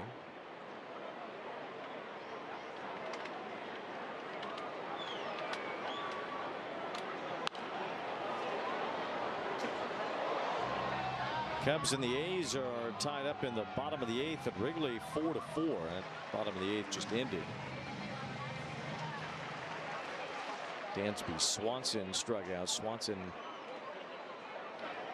having a tough time this year, hitting 184. Solaire's down on strikes as well. That ends the 3rd.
Walbert Ureña has been solid once again through the first 3 innings here today. His changeup, his 4-seamer, and lately his sweeper have all come together. And a punch out on his sweeper here so far today. But really, it always comes down to me. It sets up those pitches to be so effective. It's got to be that sinker and playing much better so far today. First pitch strike to Tyler Freeman leading off here in the 4th inning. How has Ureña been able to put all this together so quickly at this level? Yeah, because he's got a good fluid pitching mechanics. He stays on top of the baseball well. He keeps that front shoulder in. That's another good one right there. A sinker down. Ground ball out as Peraza gets Freeman at first. And the sinker's been really good for him so far. That's a pitch that's been hit pretty hard so far this season. That runs in on the right-handed batter at 98 miles an hour. That would sink it down and away at 99 miles an hour. And here that ground ball hitting on top of the baseball. When that sinker is down, they're going to be able to hit that baseball on the top and hit it down into the ground. But when that sinker flattens out and stays upstairs, they're able to get to the barrel of the bat on it. That's why those numbers were higher against it. Stock is definitely rising for Walbert Ureña. When I talk about that sinker being down, they're hitting on top of the baseball like that. But when it's up, they're able to get the barrel of the bat on there to be able to hit that ball and elevate it, hit a 391. So just staying on top of that sinker, work it down, just like that again. To Opera Madrigal, and easy out off the bat of right We're field. going to be talking about that, saying on top of the sinker, working down, lower part of the strike zone, and then hitting it on top of the bat with the bat, dropping it right into the ground. 96-mile-an-hour sinker. And we talk about that 2-seamer, and he's going like this. Sometimes when he gets around the baseball like this, Wayne, and that's when you get that ball, it's going to be flattened out. So he's staying on top of it, sink it down, staying in the zone. That way the bat can hit the top of the ball and hit that ball into the ground. Where'd you get that tiny bat? That's what I want to know. Just in case you talk too much. I mean, look at this tiny little bat he's got. What? That is really something else. What are you gonna? There's no barrel on this bat. Yeah, you gotta have quick hands. This is what the Rockies look like they're swinging when Ureña is out there. Oh, you set it up, baby. But there, that's a perfect view right there. What happens when that sinker's up just a little bit higher? That doesn't seem like it's a big difference. That 0.07 inches. When it's down, you're hitting on top of the baseball. When it's elevated, you're getting to the barrel and able to lift that and hit that on the line. 1 ball, 1 strike on Goodman and a line drive base hit. That's the first one tonight. That's an example of it right there. That baseball was up, and that's exactly what happened to it. All the way to the alley as Goodman ends up at second. So the Rockies have their first hit of the game. That's a 2-out double here in the 4th inning. Going back to those sinkers have been so good, and watch where this sinker's at right here. Stayed up, able to get to the barrel of it and lift it and drive it. Pretty strategic to let me hold that bat. It's a lot heavier than it looks. Got to be quick. So now I know what I'm dealing with. I gotta make sure I'm in line. Yes, you better. Here is Troy Johnston, who struck out swinging his first time.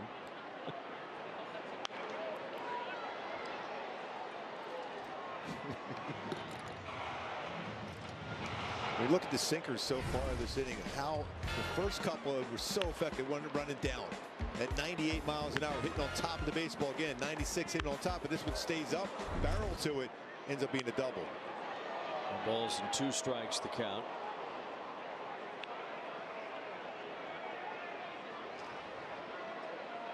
Johnston struck out in the second inning. Ureña's fanned 3 and now has allowed his first hit of the game with Goodman's double.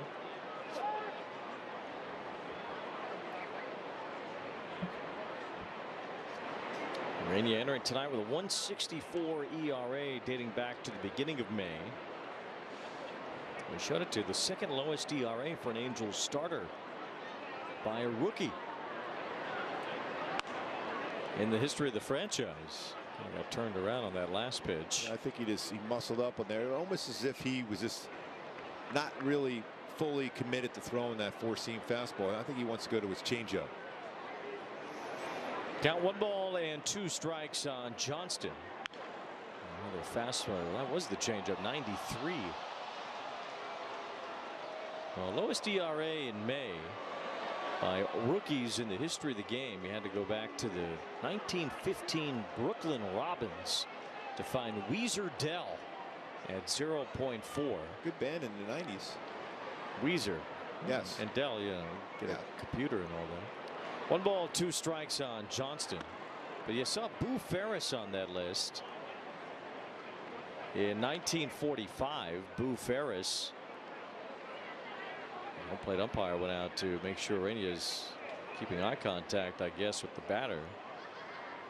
Boo Ferris ended up being the college baseball coach at Delta State University. And there was a young baseball player named John Grisham trying to make the team. Well, Grisham got cut and then decided he wanted to be an author. Yes. So that turned out pretty good. So Boo Ferris, who had that low ERA as a rookie in May 1945, ended up being a literary hero when he allowed John Grisham to follow his true talent, leave baseball behind, and become an author. That feels like the Moonlight Graham story there. Became a doctor and what at bat. He was watching Field of Dreams last night. It was in 1978. And there's a fly ball to right, hit hard. It's Soler throwing his glove at it as it falls in. Behind Soler, over his head, RBI double for Johnston. Back-to-back doubles get Colorado on the board. Now Mike Maddox will come out. A couple of the follow-throughs in that at bat. Yeah. It did not look like Ureña was terribly comfortable. That changeup just stayed upstairs on that one. Yeah, it felt like when he was ahead 0-2, when he overthrew that 4-seam fastball, just went out of sorts.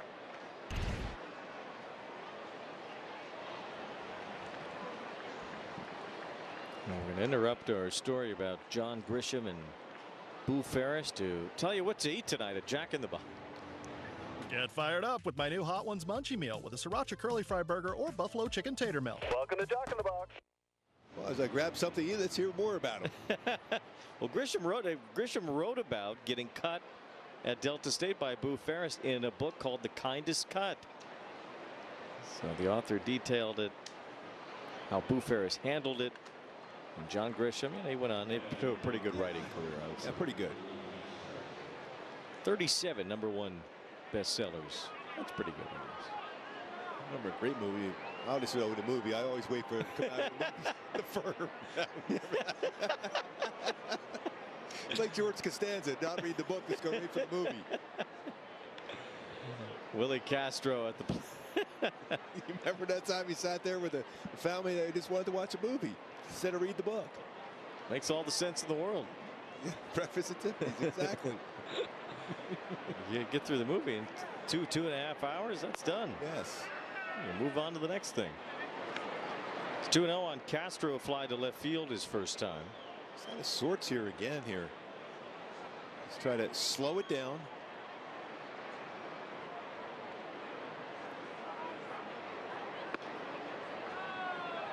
Still touching 98 on that fastball, so the velocity is there, even if the comfort is not for Walbert Ureña. That deep breath he just made right there. I still think when you go back to that 0-2, that four-seam fastball he tried to throw, Johnston, it was just out of his hand, not comfortable. A 4-pitch walk puts Castro at first. So 3 in a row have reached here with 2 outs. A run has scored. The Angels' lead has been cut to 6-1 as Sterling Thompson bats. Grounded short his first time with their 6-run second inning. The Angels had one of their highest scoring innings this year. Season high was just the other day at Tampa Bay. They put up 7 in the 9th inning of that game against the Rays on Saturday.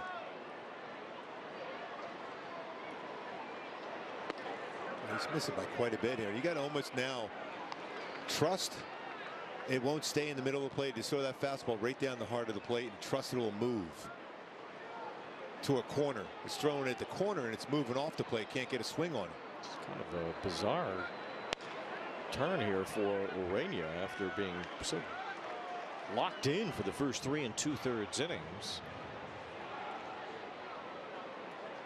The back-to-back doubles, which brought home the first run of the game. Willie Castro drew a walk. Now behind Thompson, 2-1. I don't see it often for Ureña. You can just see it in his face right there. He's just not happy with what he's doing on the mound himself.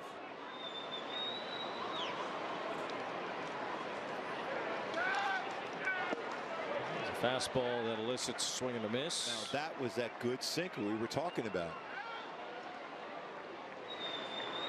Might come right back to that sinker again.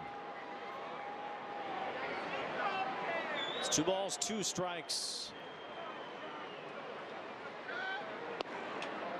Now 3-2 is the changeup that followed the sinker there. So now full count. The runners will get a head start.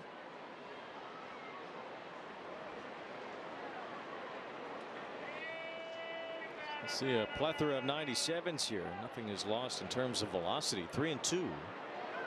And strike 3 called on the outside corner. Thompson wants to challenge it. This is going to be close. It's going to be real close. The hitter is challenging. Rockies challenge powered by T-Mobile. Hoppy, for what that's worth, is walking right off the field. It's strike 3. Strike. Colorado has 1 remaining.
Christmas is coming early to Angel Stadium. The first 25,000 fans Friday, June 26th, will take home a plaid Santa hat courtesy of Discount Tire and Service Centers. Angels.com/promotions for more info on Christmas in June today.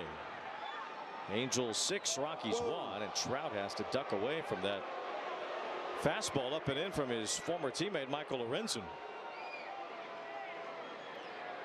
Slider, so you know that slipped out of his hand.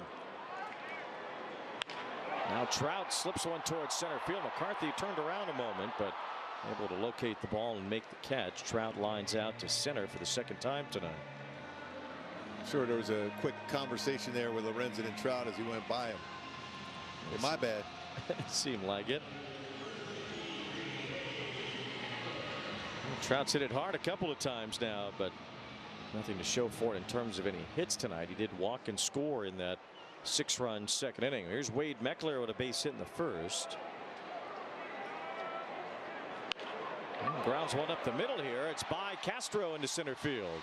2 hits for Meckler tonight.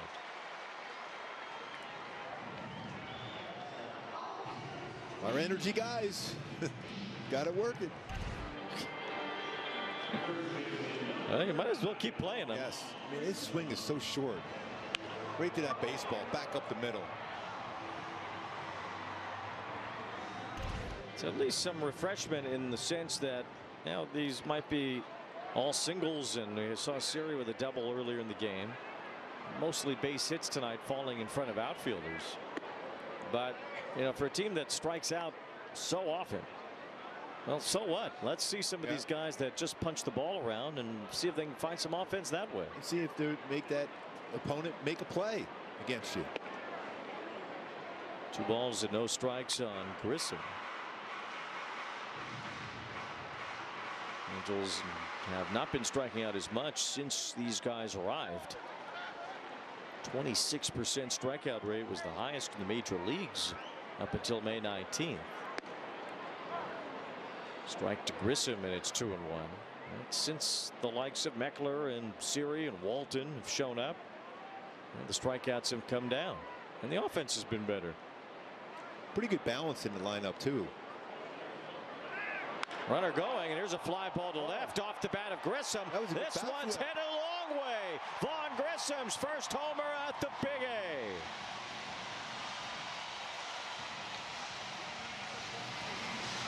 The wedding crasher. It's Vaughn Grissom. He knew it right away. Bat flipped it. Wow. He said, I know there's been a lot of singles, but you know what? Big fly. That's 3 RBIs for Grissom now tonight, and 27 on the season. That'll be the last thing Michael Lorenzen sees tonight. 8 runs given up by Lorenzen. It's all Angels here tonight.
Angels baseball on AB TV, brought to you by Pechanga Resort Casino.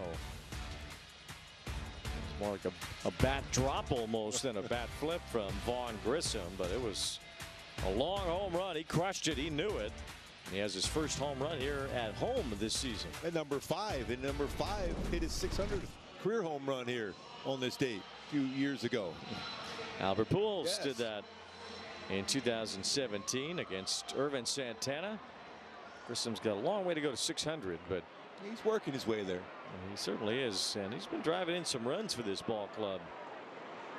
Adding a lot in the middle of the order. 27 RBIs now. He's tied with Neto in that category. He's ahead of Shonowell in that category. Joe Adell is the team leader with 34. And Grissom not even all that far behind that. Strike to Peraza, and it's 0-2. 8 runs, 10 hits given up by Lorenzen. So already entering tonight, the major league leader in hits allowed and earned runs allowed. He only goes 3 1/3 innings, so he's at 60 2/3 innings for the year, with 99 hits allowed and 54 earned runs. His ERA now climbs above 8. 99 hits in 60 innings. That's amazing.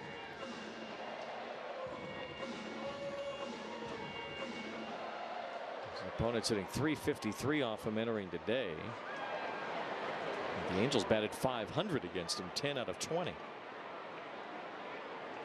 So that average goes up. Here's Peraza lifting one to right center. This is pretty deep. Out near the wall, McCarthy leaps, and he makes the catch right at the top of the fence. Wow, that was an outstanding play. I was quite sure he knew how many outs there was, but he made a great play on it. Well, he knew that there was at least one because he had the ball in his glove. Timed his lead perfectly. It would not have been a home run. It would have been an extra base hit. 2 outs. Here is Donovan Walton with a base hit and a run scored. And the Angels put up 6 in the second.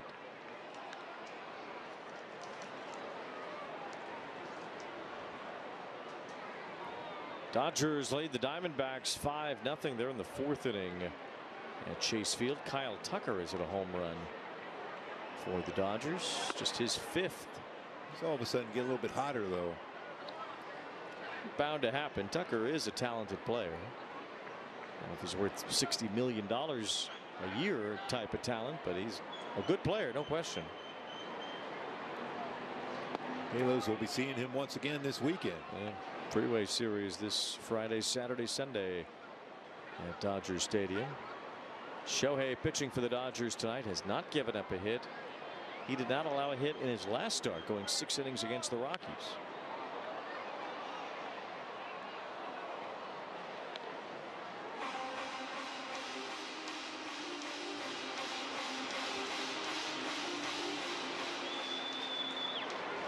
Angels will not see Shohei pitch this weekend, but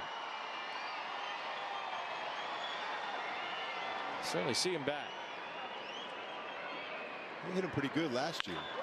Fly ball to center from Walton. McCarthy back for this one. Still going back as he makes the catch just before the track.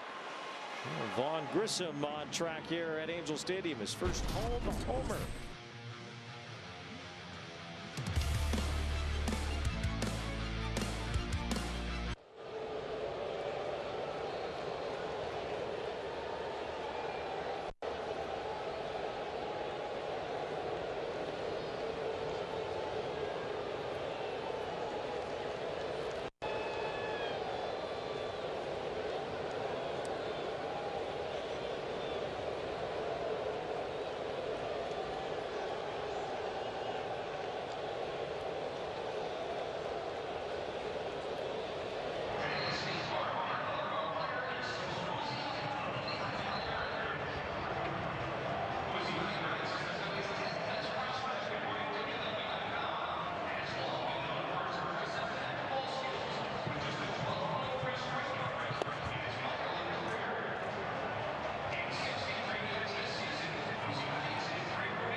Get ready for soccer's biggest stage as we bring the pitch to the Big A with an Angels soccer jersey. First 25,000 fans Friday, June 12th against the Rays will take home an Angels soccer jersey courtesy of Miller Children's and Women's Hospital. And here it is. Nice. Goal! You like these? Yes. They match my tie, I think. Not really Solid. yours, though. Doesn't match my tie. I tried. There's a lot of colors in my tie. I'm modeling. Yes. Well. Oh, now so we're done on camera. As soon as I say I'm modeling, we're done on camera. What are you going, Zoolander? I was trying, and then Max said, "Now you're done on camera." Good. Forget it. I don't want to do it anymore. I'm on watch the game now. 1 ball, 2 strikes on Karros. One up at third is fielded by Walton, who swings it across for the out. Well, Joe Adell has gone in the game to play right field.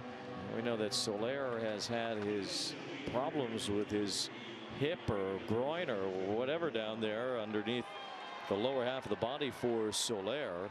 So we haven't seen him much in the outfield. We only see him for about 4 innings in the outfield today as Joe Adell goes back to his normal position in right field. And 1 out here in the 5th. I like him using that sweeper here now too. A couple of those 4-seam fastball last half inning was overthrown just enough. Soccer jersey's comfortable. Yeah, it is. Edward Julian lined out his first time. We're just hoping not the same results for like the hockey jersey though. They don't really fight in soccer. No. Hockey, they want scrap every now and then. Nice. I just said that. Yeah. I knew what I was talking about. I was waiting you to little Zoolander over there. Well, I was trying to model and everything, and my modeling career lasted 0.4 seconds. I almost went there saying, well, maybe that's about right.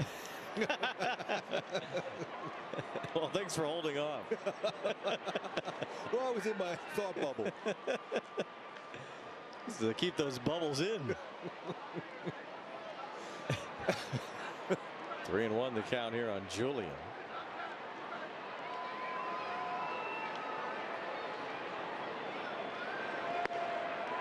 Able to throw a 3-1 changeup for a strike. Impressive. Makes the count full 3-2 on the Canadian-born Julian. Auburn University. There's ball 4. Julian drew a lot of walks in his time in the minor leagues. Ureña has walked 3. Well, we talked about Grissom getting a lot of runs batted in lately. Over the last week or so, he's #1 in Major League Baseball. 14 RBIs. We have 11 on the road trip. He has 3 tonight. Well, he had some great swings on that last road trip too, including that grand slam to right center. No doubter today though. 2-run blast. Well, Grissom kind of got skipped over in Atlanta. It looked like his time was coming there after Dansby Swanson signed that free agent deal with the Cubs. Atlanta traded him to get Chris Sale. He never really got playing time in Boston. This is his 40th Major League game this year. With just a couple more, he'll have a new career high in games played at the Major League level in a season. This is really the longest opportunity that Grissom has had to establish himself as a major leaguer. He's trying to make the most of it. He's done a real nice job. He's played a couple different positions too, from first, second, third. By the way, this is a good conversation with O'Hoppe. This is trying to settle down at Ureña.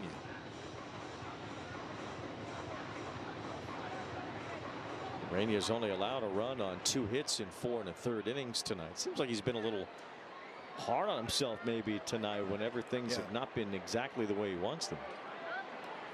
He feels how important it is for the team to play well here tonight, and he's taking it all on his shoulders, and he's overthrown a few pitches so far.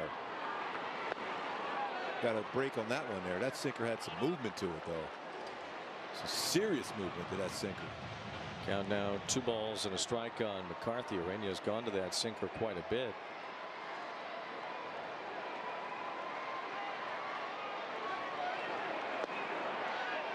That's on the outside edge, 2-2. What moment's a challengeable sinker. Well, the challenges are there, but the Rockies only have one left, so that's 8-1. 2 balls, 2 strikes. Trying to backdoor that sweeper. Yeah, it's a little bit of frustration for him tonight. 2 more outs and Ureña would be in line for his 3rd win. He beat Texas on May 23rd. And his first major league victory against the White Sox on May 6th. Swing and a miss, strike 3. That's that sinker again. I'll tell you what, his sinker has been nasty today. This is his best one he's had. We mentioned that 391 coming into this game today. It's been very, very effective. This one really flat one he threw to Goodman for a double. It's 5 strikeouts. He's had 1 in each inning.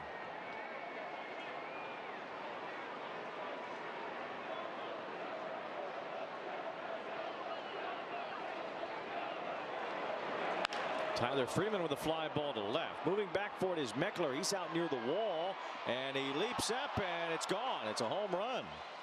It lands in the Rockies bullpen as Tyler Freeman cracks his 3rd homer of the year. That sinker stayed up. Makes it 8-3. The Rockies have made the most of their 3 hits, scoring 3 runs now. See a couple of sinkers, only the 2 ones today that had stayed upstairs. Both have been hit for extra base hits. He had a little bat flip himself on that one. Meckler just ran out of real estate. Maybe thought he had more room, and that wall snuck up on him, and ball landed in the bullpen. I trust though that if that fence wasn't there, he would have caught. Yeah.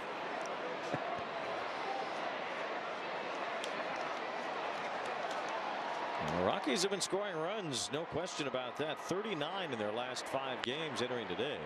Ground ball, Madrigal slides, spins, and gets the out. Is he leading off next inning? He is.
Fans, an aerospace-themed drone show is set to fly high at Angel Stadium. Watch your Halos take on the Rays Friday, June 12th, and stay after for an aerospace-themed drone show featuring 800 drones.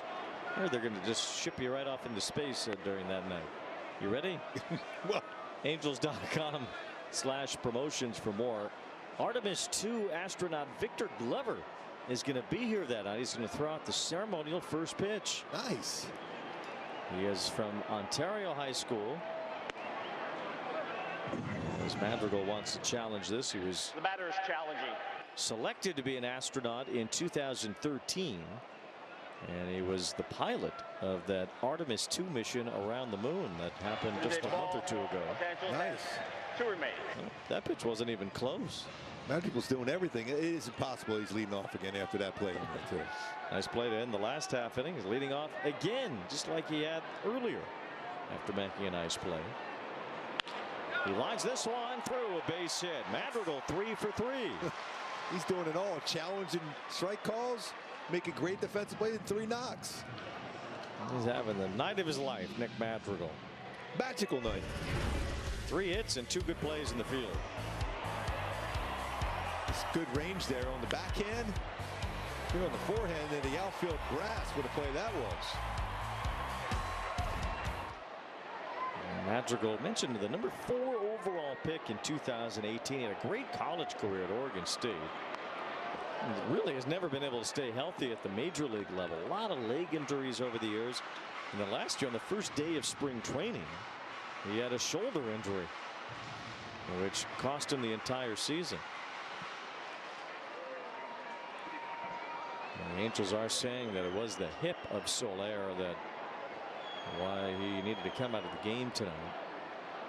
His left hip, the same one that's been bothering him. 0-2 on Syria. Angels lineup came out today after Kurt Suzuki had already spoken to the media, so there wasn't any questions asked about why Adele wasn't in there in the first place and why Soler would even be listed as an outfielder on a night where that hip has been bothering him. One upper to short, and the Rockies try to turn 2, can't do it on the speedy Syria.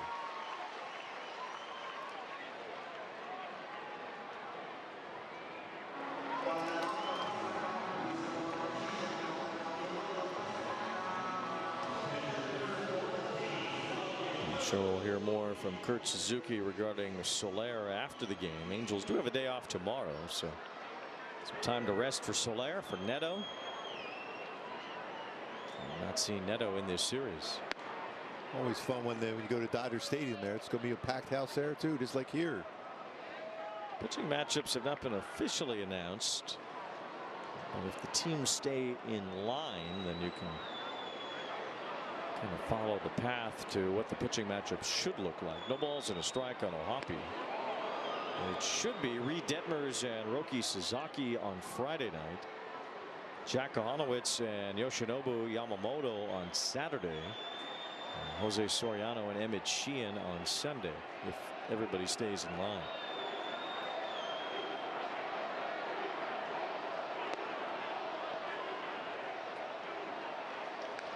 I think Siri might be taking a shot at stealing on the base here. 1 ball, 1 strike. Siri does have very good speed. Ohapi has an RBI single and a fly out to center tonight. Ball in the dirt. We've seen a number of wild pitches from the Rockies. Siri's thinking about third, but he slams the brakes about a quarter of the way, maybe even a third of the way past second base. The Roadrunner out there. Yes. Tough to slow him down.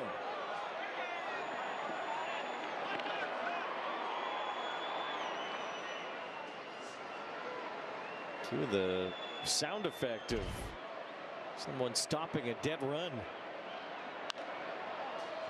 There's one for Spilly. He catch it? He didn't catch it.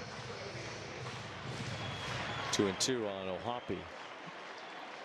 JR was getting out of the way. Well, JR would never catch it.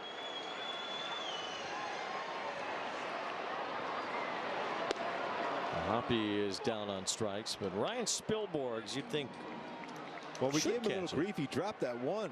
Game 1. Well, he deserved that. Spilly's the best. Out of Santa Barbara High School in UC Santa Barbara. Talked a big Angel fan. Yeah. All his favorites. Had a signed bat from the late great Garrett Anderson in his house. Boy, miss GA. Still hard to believe.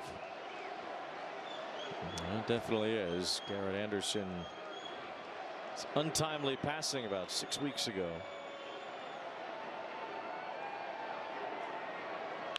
Joe Adell rips one to left center and has a base hit. Siri heads for the plate, and the Angels keep tacking on. They lead it 9-3. RBI number 35 now for Adell. Joe thought he had the day off. He says, I'm glad I don't, because now I got an RBI single.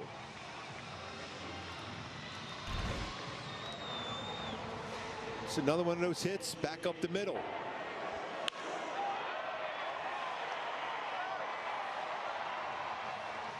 Well, Adell happy to get back in there and contribute after a rough night yesterday. He was confounded yesterday by what a tough night he had, especially defensively. A lot of talk yesterday about the overall strides that he's made as a defender over the years, which is certainly true.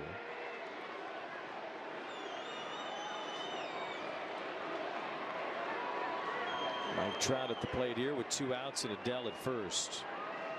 That ball is landing out to our left, way back, and it is caught. Wow. Thompson at the top of the wall robs Trout of a home run. And Thompson on the mound, happy about that play by Thompson and left. Thompson twins. Yes. Way to go. Way to bring it back. Well, Thompson brought it back. That was a sure home run.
Hunter Goodman leads it off here in the 6th inning as Walbert Ureña fires in a strike.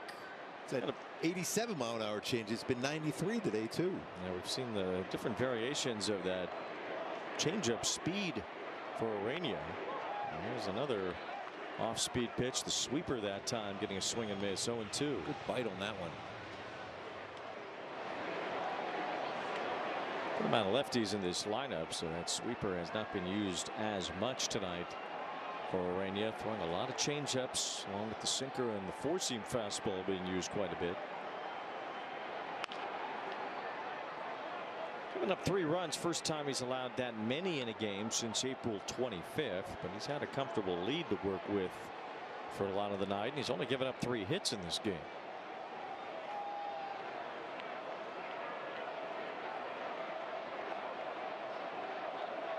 This is his 90th pitch, and it's ball 2 to Goodman. Like that sweeper a little bit better than the one before that backed up on him. Now you can just try to paint a four-seam or even sinker away.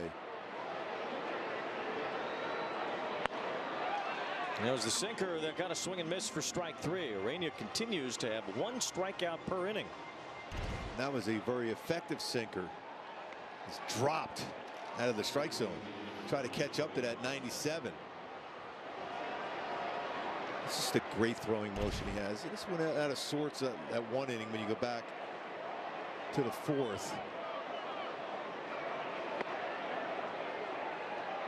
Ball one to Johnston, who had an RBI double in that 4th inning. Ureña retired the first 2 batters of the 4th before allowing back-to-back 2 base hits. Gave up a 2-out 2-run homer in the 5th as well to Tyler Freeman. Ureña will reach a new career high in pitches thrown, and just as that happens, it's like the Angels bullpen is about to spring to life. Soft bouncer toward Madrigal at second base. The scoop and underhand flip for the out. I'll tell you what, another really good sinker running away, and we talked about that show, why that sinker could be so effective for him, which it hasn't been for the most part this year, even though he's thrown the ball great. The sinker is bread and butter, which sets up his changeup and sweeper and four-seamer, is much better today. A lot of downward movement on that pitch, and that strikeout of McCarthy. That ball dropped about a foot.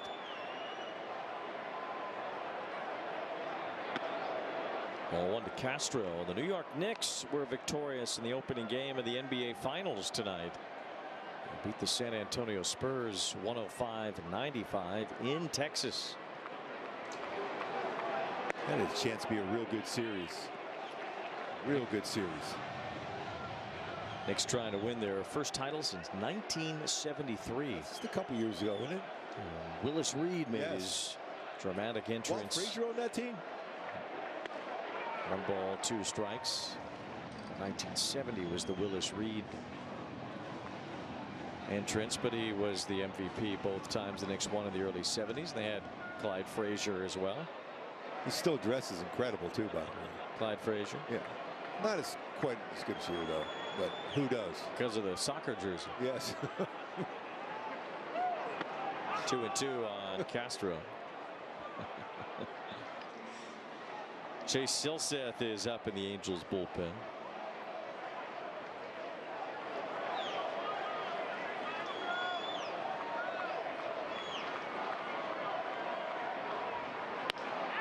That's strike 3 called. Castro wants to challenge it. They might be out of challenges Catcher now. is challenging. The batter, correction, the batter is challenging. Hoppy's telling everybody get off the field. It's strike 3. And he is correct. Colorado's out of challenging. 1-2-3 6th for Walbert Ureña.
First, give Dad the ultimate Angel Stadium experience. Play catch in the outfield, take swings in the batting cages, and enjoy a behind-the-scenes stadium tour. You can also get food and beverage in the Lexus Diamond Club and a chance to meet Angels alumni, just like we met Chuck Finley just a few innings ago. Angels.com/Dad's Day to secure your ticket today.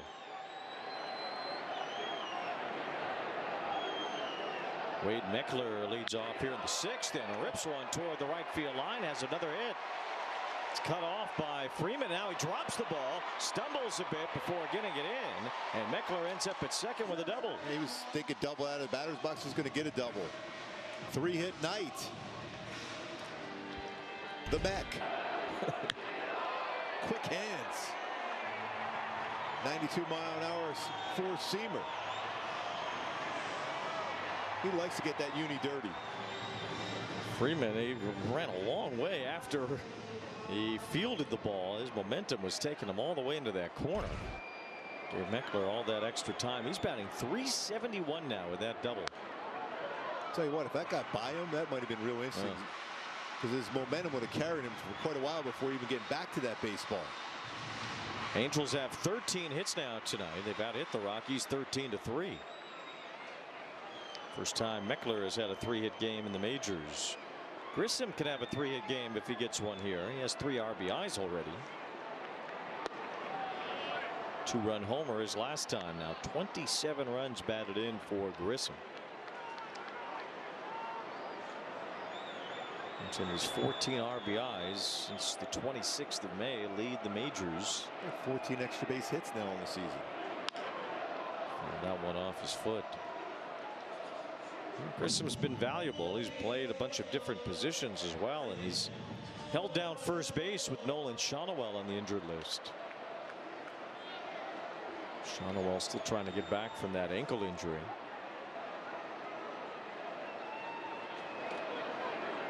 That's why you want shortstops around. Grissom came up a shortstop, so they could just go play anywhere else. Yeah, usually you think of shortstops, the best athletes on your team that can play so many different positions. Versatility. That's the name of the game now in baseball.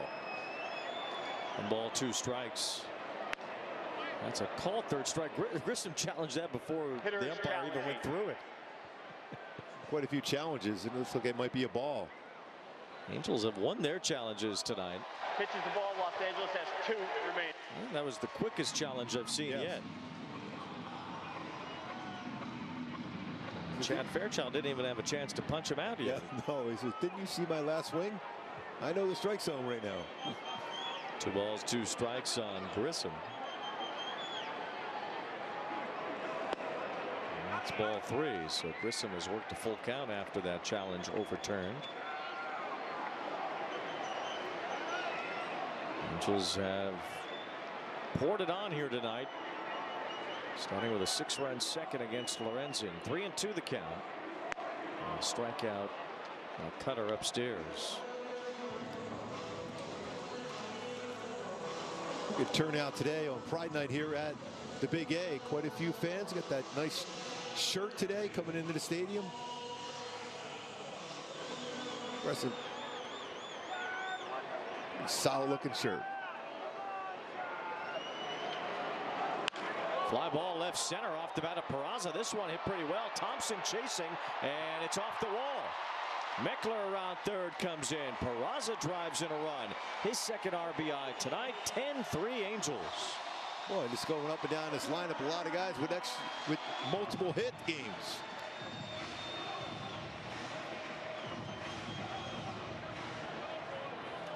The ball was belted by Peraza.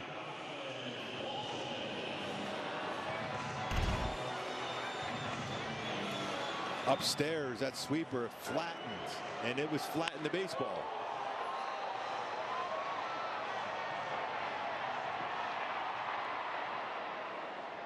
Peraza with his 8th double of the year. Coming in the game, he had 7 home runs, 7 doubles, and 7 stolen bases. These pretty good numbers at Vegas. 17 RBIs now for Peraza on the year. He keeps that 7 going. It's a great name for a boy or a girl. Yes.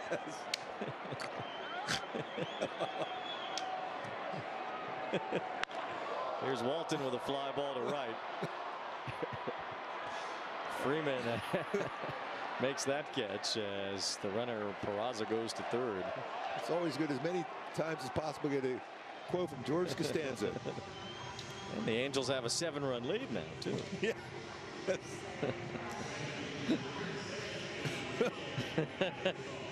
Peraza hitting .285 for the year, by the way, with that second hit tonight. He's played really well. It is a great name, though, 7. Well, Nick Madrigal, all of about 5'7", but he has 3 hits tonight as he takes ball 1. And some great defense, too. A couple of nice plays at second base, really more his natural position. We've seen him at third base as well, but suited for second base, Madrigal. So he looks at a strike here. Mentioned as the number 4 overall pick back in 2018. In the Sacramento area, he went to that high school in Elk Grove, California, that a lot of major leaguers attended. Where Dylan Carlson's dad was the coach. And J.D. Davis, Rowdy Tellez, they had Dylan Carlson. Dom Nunez, the former Rockies catcher. And then he went to Oregon State. He was on the same team as Stephen Kwan, Trevor Larnach, Adley Rutschman. So Madrigal was surrounded by big leaguers all the way through from high school on. Nice job of just fouling that one off, too. What a game he's had so far. And probably wasn't going to be in the lineup. That's why you're always got to be ready every single day you come to the ballpark. And he knows that by now. He's 29 years old. He's been in this utility role for pretty much his entire major league career. Still has a few of those stitches on that lip, too. I asked him, is it coming out? He goes, eventually they're going to dissolve at some point here. 1 ball, 2 strikes on Madrigal. He's had 1 4-hit game in the majors. It was in his rookie year back in 2020 in the COVID year. He had a 4-hit game in Kansas City.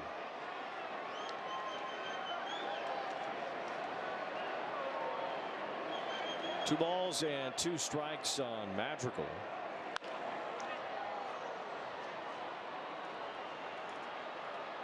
As you can tell, he likes that elevated pitch.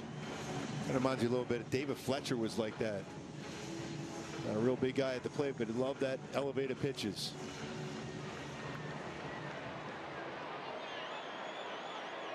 I think of one of the smallest, the greatest hitters, Jose Altuve. He likes the ball up too. Yes. Line drive right center. It's a 4-hit night for Madrigal. He ties his career high. He scores Peraza, and the Angels lead it 11-3. What a night for Nick Madrigal. Yes. Another hit going the other way. Heart of the plate. Drives it to right center for the base hit and RBI.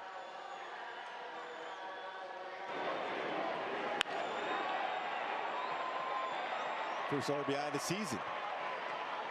4 for 4. An 11-run, 15-hit outburst from the Angels tonight. About a dozen singles have helped them get there. Madrigal with a 4-hit game, his first in front of an audience.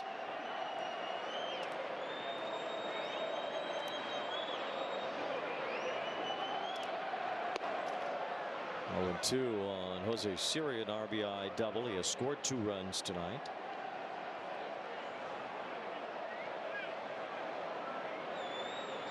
Well, the first game of the series was a back and forth seesaw-like game that the Rockies won in the 9th inning. Yesterday a blowout on Colorado's side, and tonight on the Angels side, and ball goes in the blender and comes out with these two teams scoring about the same amount of runs against each other.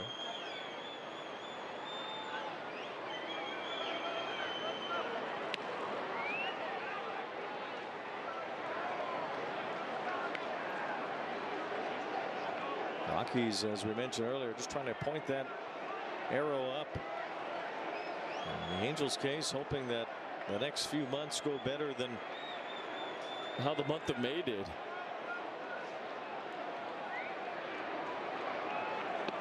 Siri wiped out on the slider to end the inning. 2-run score. Nick Madrigal gets his 4th hit. The vibes are high for the Halos here tonight.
Angels baseball on AB TV, presented by Pechanga Resort Casino, by the OC Healthcare Agency, your mental wellness resource, and by Chili's Big Crispy 3 for Me, the best $10.99 you can eat.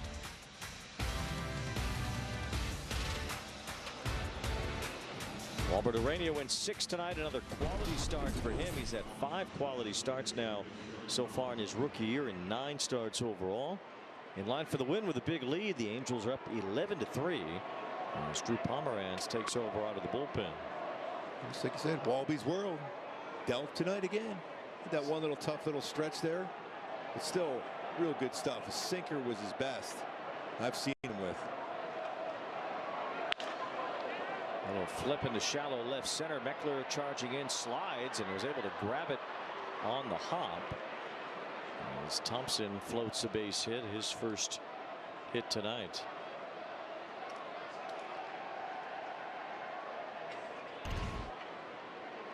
Wow, Houston had a tremendous comeback against the Pirates. They scored 6 runs in the 8th inning. Now lead that game, a game where Paul Skeens started for the Pirates and didn't get through 5 innings. And Skeens has looked more human this year. His ERA now above 3 with his 3 runs allowed tonight. Pirates are up 8-3. Now they're down 11-9. Ron Alvarez is crushing the ball. He had 4 hits again tonight. Well, he's been an absolute freak so far this year. 4 hits, 2 RBIs for Houston in that game. Milwaukee lost to the Giants earlier 1-0. Logan Webb carried San Francisco tonight. 7 innings, 1 hit allowed against the Brew Crew. Kyle Karros with a fly ball to right center. This is Adele calling for it to make the catch. Walbert Ureña. Let's take a look at our StatCast 3D powered by Google Cloud. How he got his outs, 18 of it outs, 9 tonight on his sinker. 4 in a changeup, 4-seamer, 4 of them, and 1 on a sweeper. But that sinker really had it working today. That downward action on there. It's good to see that. That's going to set up those other 3 pitches exceptionally well going forward.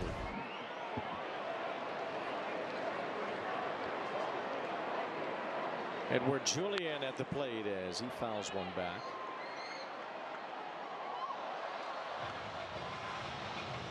Ureña would get his 3rd win if the Angels hold on here. Big lead, 8-run advantage in the 7th inning.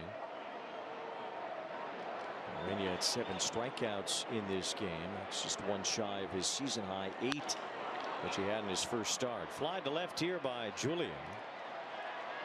As Meckler grabs that, 2 down. Freeway Series Friday night at Dodger Stadium, Saturday night as well. Sunday's a day game before the Angels come back to their home ballpark to play Houston and the Rays. All the games on AB TV, presented by Pechanga Resort Casino. Pretty tough little stretch coming up, especially the way the Astros are swinging the bat now for the Halos. They seem to play better against the top teams, really, when you think about it. Sometimes they have. Angels gave the Rays a pretty good run last weekend at Tropicana Field. Yeah, it felt like they could have won that series, just like down in Houston to start the season. A 4-game set split. They'd have easily won 3, if not all 4 of those games. Rays have lost 9 of 11 overall, so they've hit a tough time here lately. Beaten by the Tigers today, 7-2. Detroit swept Tampa Bay after they had that miserable May themselves. The Tigers. They're getting some of their guys back in their lineup now. Gleyber Torres returned. And Carpenter's not too far away if he's not back already. He was back too today. 1 ball, 1 strike on McCarthy, 0 for 3.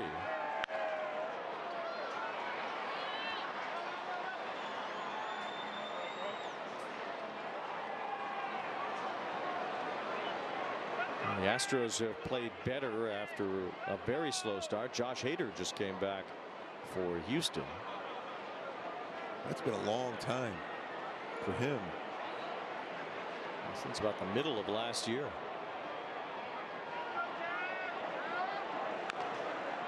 The Dodgers erupted in the 3 games against the Angels here at Angel Stadium a couple of weeks ago. So see if the Halos can get some of that back after the Dodgers outscored them 31-3 in those 3 games. I like what you're seeing in the balance in this lineup, which plays well. You're going to need to score some runs against the Dodgers.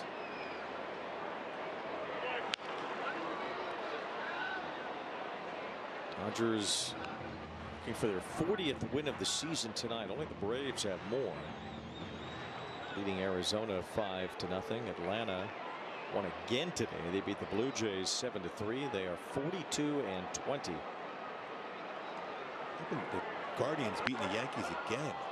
Aaron Judge out for New York. A fly ball to right. And this should end the inning. Adele has it. Pomeranz retires 3 in a row after a leadoff single, and still 11-3 in favor of the Angels as we get to our Hyundai 7th inning stretch.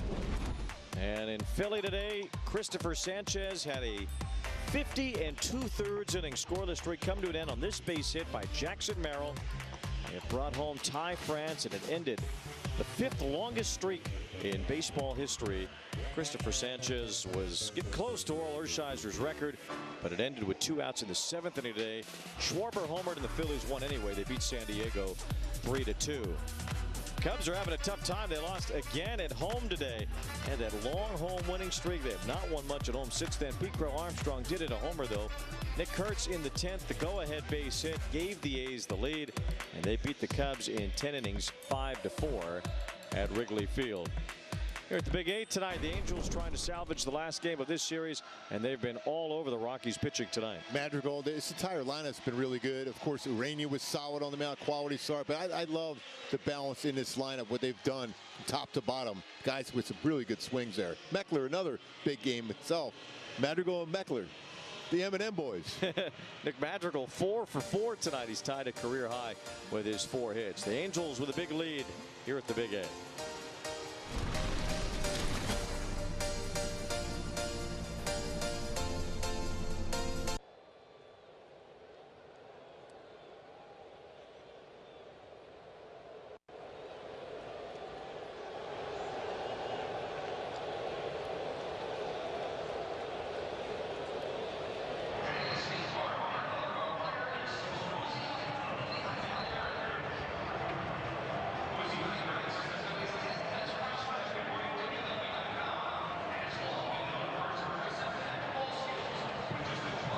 Friends and Family Fun Pack makes it easy to get 4 tickets, 4 hot dogs, and 4 soft drinks, all for just $44 here at Angel Stadium. More info you can get on the Toyota Friends and Family Fun Pack and call 714-4ANGEL or visit angels.com/funpack.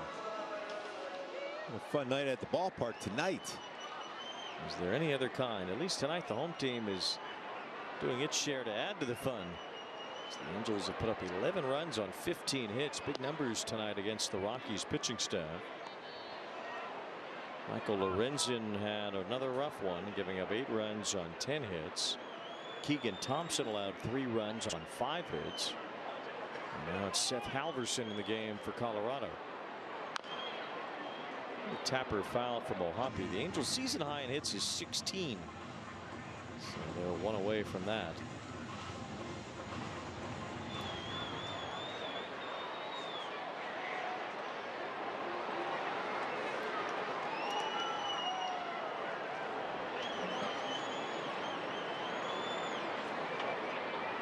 One ball, 1 strike on Ohapi, and a swing and a miss on a good slider.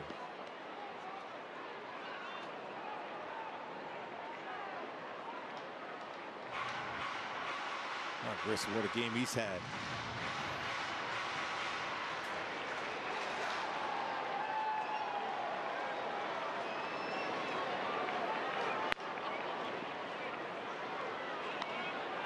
Grissom has an RBI single and a 2-run homer tonight. Meckler has 3 hits, 2 runs scored. Madrigal 4 hits. Siri 2 runs scored, including an RBI double as well. Hoppy's driven in a run tonight. And flies this one to right field. 1 away. Of course, the Angels had their most productive night in franchise history against the Rockies just a few years ago. Look at Matt Thice baby went yard there.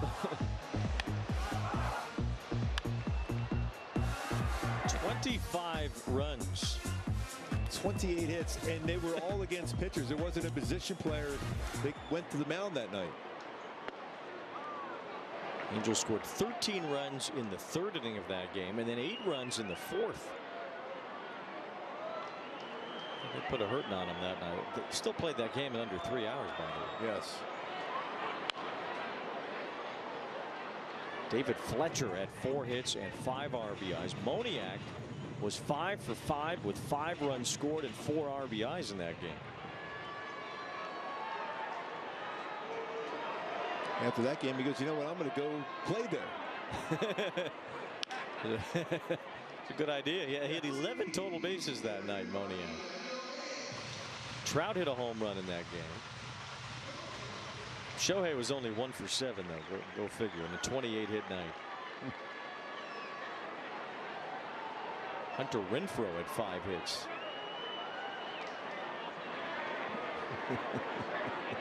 He 5 for 5. Remember that catch he made in Oakland? That was open in the first game in 23. Yes. No look catch. Yes. At the Coliseum. That was unreal. Angels had 13 hits with runners in scoring position in that game. That's a pretty good night. 13 for 24. Having 24 opportunities with runners in scoring positions pretty good too. Griffin Canning took the run support that night, got the win. Sometimes it's not how you pitch, it's when you pitch. That is true. You think the Rockies started that night? Chase Anderson said after the game, like, Bo Belinsky, what do you want me to do? They only scored 1 run for me. Grounder in the hole is short, Joe Adell. Not going to win many games like that. That's right. They only scored 1. Help me out.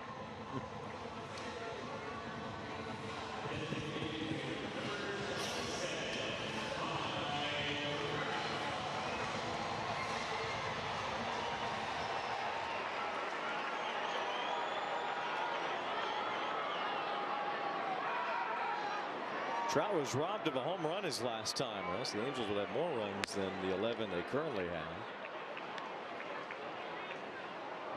The road to 500, you don't want to see any robbed home runs here. No. Just let them have them all.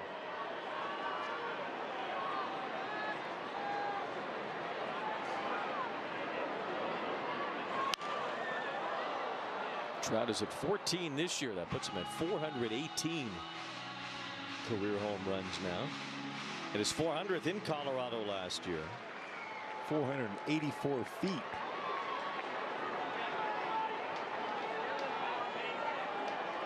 It's a loud one, no doubt, off Jaden Hill.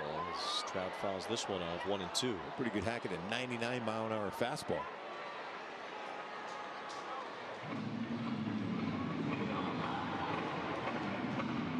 Somewhere down the road, Thompson's going to be able to tell his family members, I robbed Mike Trout of a home run.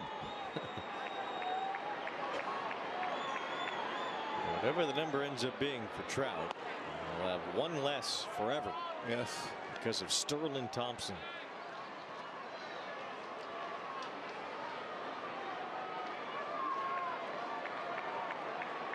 Let's look around. Yeah, that was me. I made that play.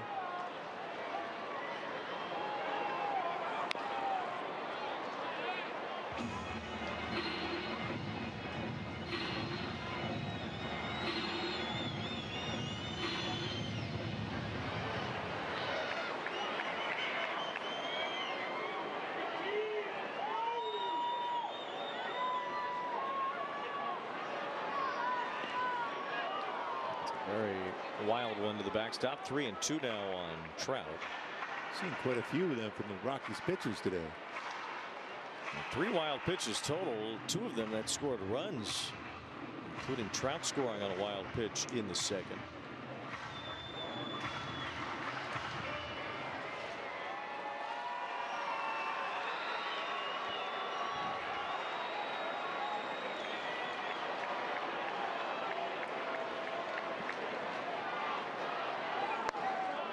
That's a pitch upstairs for ball 4. The umpire, Chad Fairchild, flinched. That was right on the edge of the strike zone, but Trout got the call. The Rockies A lot of challenges. No more challenges, so no. It's another walk, number 60 for Trout on the year. And the most walks he's had in a season was 122, which came in 2018. He's already halfway to that, roughly. He's at 60 now. And we're not even near the halfway point of the season yet. This is game number 63 for the Angels. Still 2.5, 3 weeks before we get to the halfway point.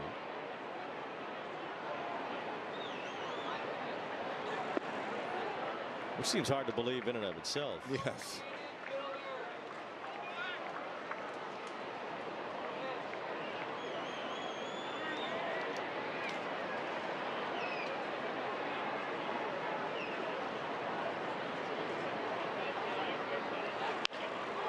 Loop to left, and Meckler has another hit. He has a 4-hit game.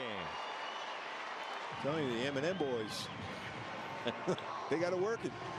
Nick Madrigal and Wade Meckler each have 4 hits tonight. Sometimes it's not how hard you hit it too. It's making contact and placing it well. 17 hits now for the Angels in this game, or 16 rather.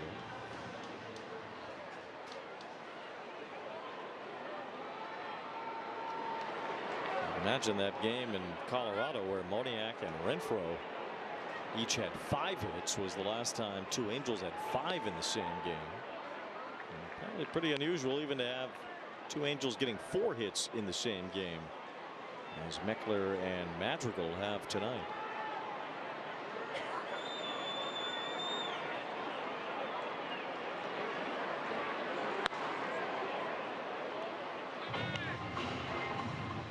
Last time any Angel had a 5-hit game was Logan O'Hoppe 2 years ago against the Astros.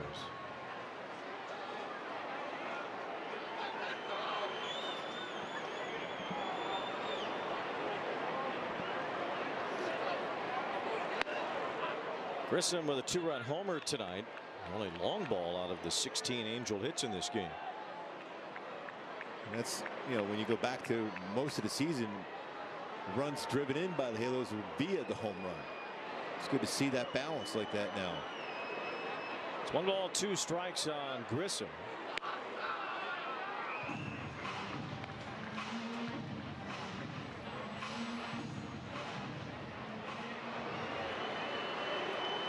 The Houston game is over. They held on in the 9th inning to beat Pittsburgh 11-9. Hader did close it out for the Astros, his first save.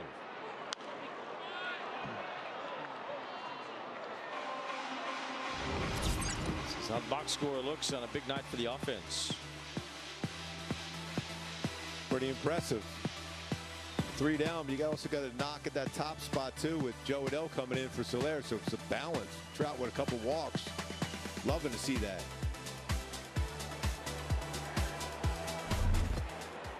Two and two on Grissom.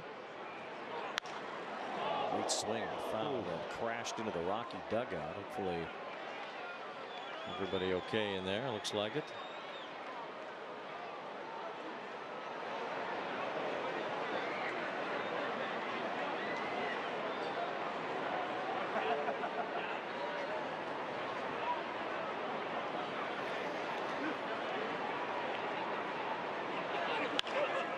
Grissom flies one to shallow right center. McCarthy is over to make the catch.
Flash you back, number 600 for Albert Pujols here at Angel Stadium in 2017. In grand fashion off a former Halo, Irvin Santana, who threw a no-hitter as a Halo.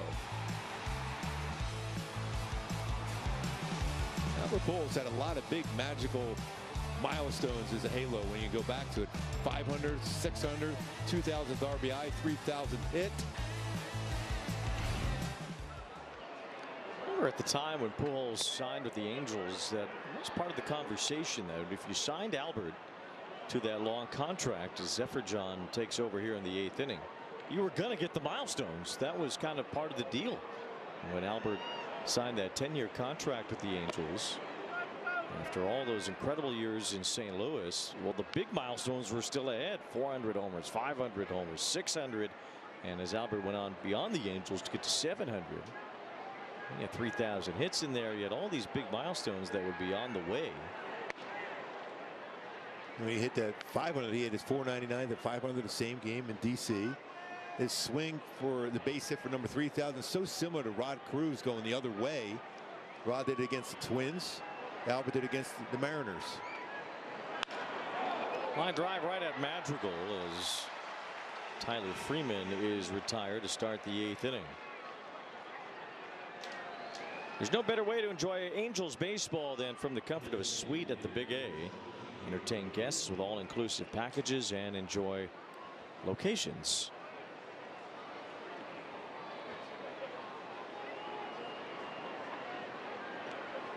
One out as Rumfield bats.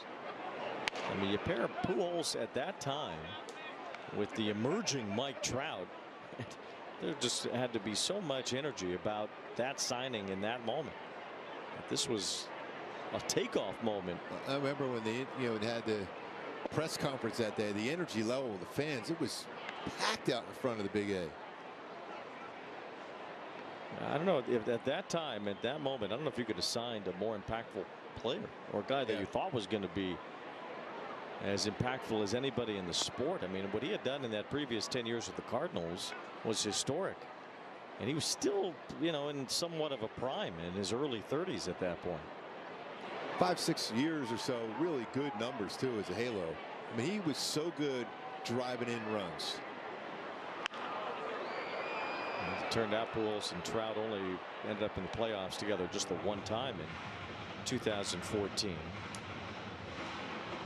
And Albert ended up at 3rd or 4th all time in RBIs by the end of it, and in the top 5 at home runs. First ballot Hall of Famer not too far from now.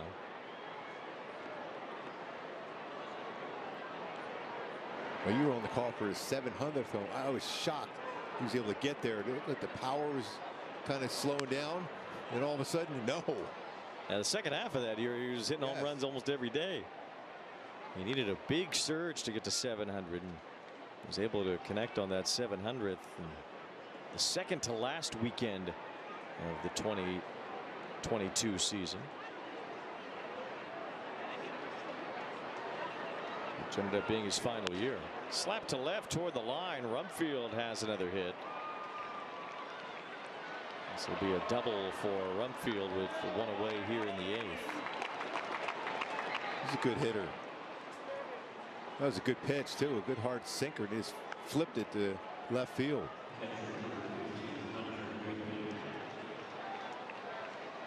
Albert will be eligible for the Baseball Hall of Fame in 2028. And he will no doubt be headed to Cooperstown then. Yadier Molina that year as well. See if they end up going in together. Madrigal with the backhand behind second base and long throw to get the out. A lot of nice plays by Madrigal at second. So it's a pretty good range out there. 2 outs here in the inning as Rumfield goes to 3rd.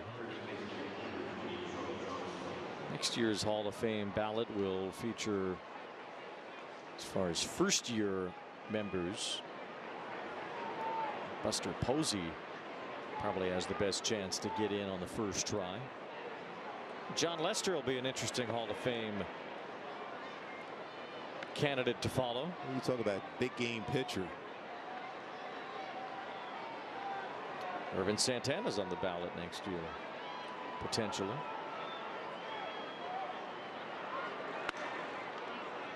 And for the first timers next year, certainly it's Posey and Lester that have the best chance to get in. I feel like Posey for sure is going to get in. Yeah, I think so. First ballot, more than likely.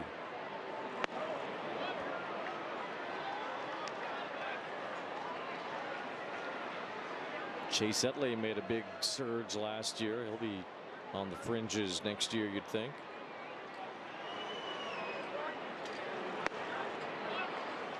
Pump that 96 in there. What about Felix Hernandez? You think he's got a shot? You know what? I'm a huge fan of his. I think he's legit. Started to climb up the list a little bit last year. Some of these guys that don't get in right away, they have this like slow climb. I mean, even guys who are like 15-20% at first. Eventually they start getting up to 30%, 35, 40, and then as the 10 years go, they're knocking on the door. Not a ton of run support too for King Felix, but talk about a guy that electrified the stands at home there in Seattle. Perfect game, Cy Young Award winner. That helps. That does help.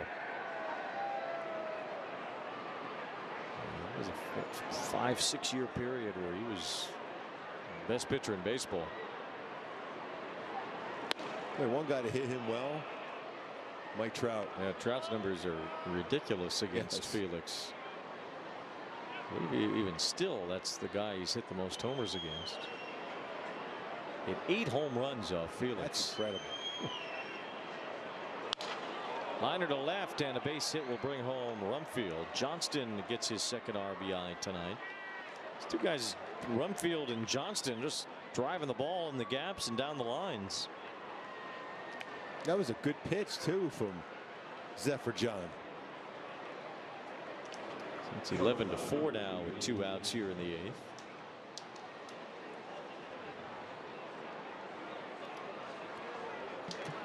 So you going forward, just looking at this Rockies lineup, especially when they get everyone back in there, they can swing the bat a little bit.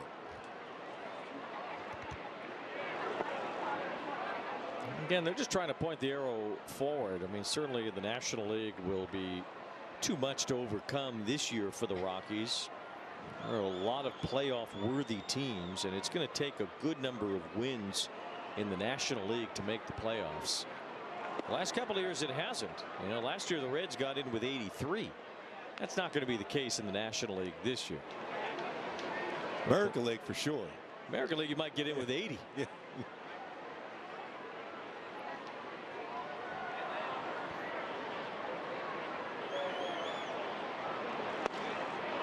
Strike to Willie Castro. You look at the third. There's 11 teams in the National League with, or 500 or better. 11. There's 5 in the American League, which means that the 6th playoff team at this point would be the Texas Rangers, who are 30-32 if they lose tonight. I think they did. Rangers were in St. Louis and they lost 5-3. So the A's won though. So the A's are 30-31. So they would be the 3rd wild card right now. And they're on pace to win 80 games. So in the American League, the door is open. In the National League, it's not, but that doesn't mean the Rockies can't make some strides in the meantime. 2 balls, 2 strikes. And as Castro takes ball 3.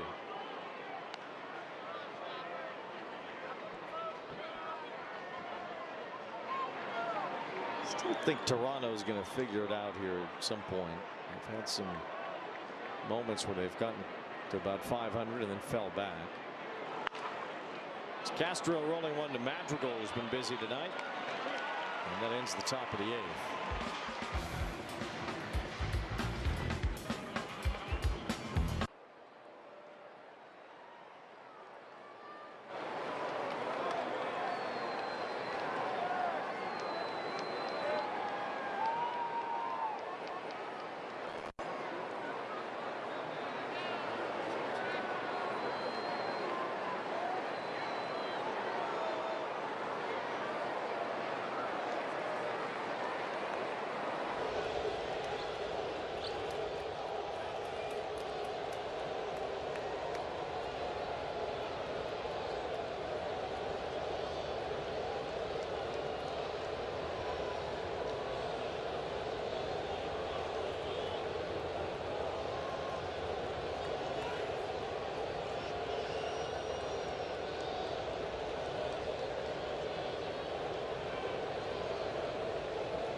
bright spot as the Angels return to Dodger Stadium this weekend. Certainly one of the bright spots of last year. Not only the 3 games at Dodger Stadium, but all 6 that they swept against the Dodgers last year. Yeah, they put up some pretty good offensive numbers. Freddie Freeman even had to admire that one. That Sunday game was unreal. Travis d'Arnaud had the big hit late. Yes. That was Sean Anderson's big moment, striking out Shohei to end that game. Anderson's back with the team today as Peraza grounds one to 3rd. 1 out here in the bottom of the 8th. I think it was Travis d'Arnaud's first home run as a Halo, too. I think it was. That was a Travis d'Arnaud yes moment. Big time. TJ Shook is the new pitcher. Chad Stevens is now at short.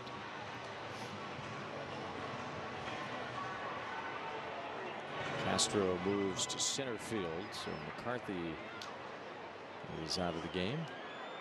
Braxton Fulford has gone in to catch. Sounds like a made-up name. Braxton Fulford, the new catcher for Colorado. Grounded to first off the bat of Walton. 2 outs. Well, before Nick Madrigal has a chance for a 5-hit day, we will take a quick ride with Kia.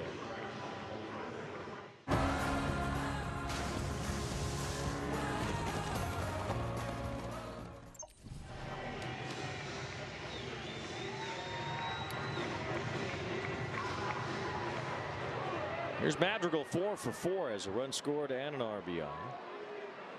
He's contributed heavily to the 16 hits for the Angels tonight.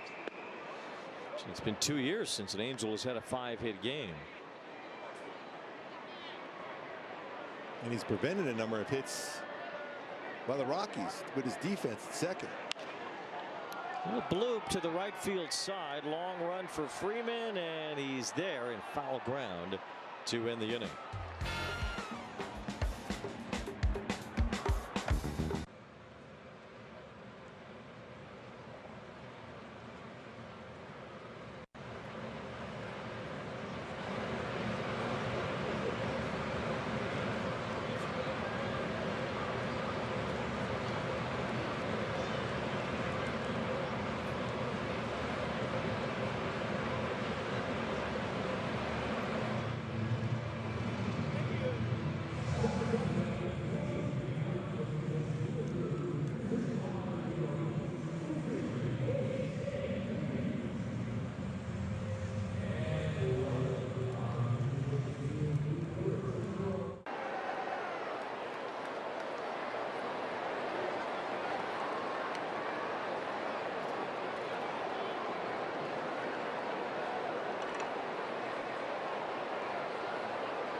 Halos up 11-4 here in the top of the 9th inning. Going back to our Hyundai key for the game today with Kirby Yates in the ball game. Who do you want to be? We see that today as far as good contact hitter. That's what we wanted to be at the plate. Did have a home run for Vaughn Grissom, but a lot of base hits and extra base hits, some solid singles, and a good approach at the plate today for the Halo hitters. Contact has certainly been the name of the game tonight. 11 runs, 16 hits. Most of them have been singles, few doubles, and 1 homer from Vaughn Grissom. Wade Meckler and Nick Madrigal each with 4 hits tonight. The Angels just need 3 outs to secure a win in this series. Both the Rockies and the Angels have identical records after this series at 24 and 39. The Angels headed to Dodger Stadium over the weekend.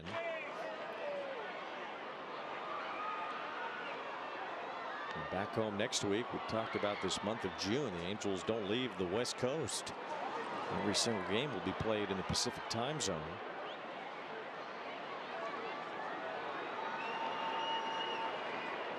Next time the Angels are out of this time zone will be July 7th. And they make their first trip to Arlington.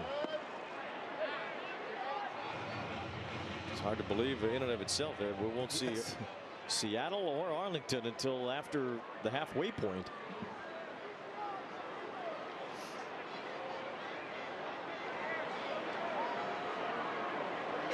Seattle right up there with the World Cup time. Yeah, Seattle.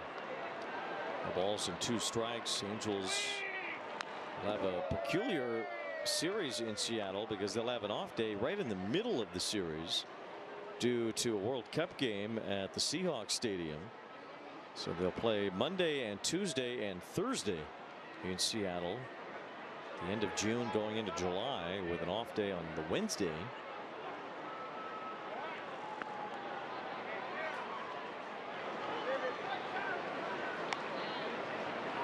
Curious how many Angels and Mariner players are going to make their way over there to watch that match.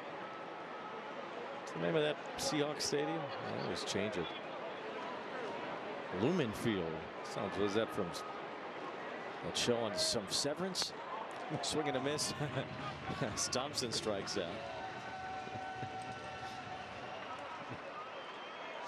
Lumen Field. As Kia's Angels Live postgame show will be following this.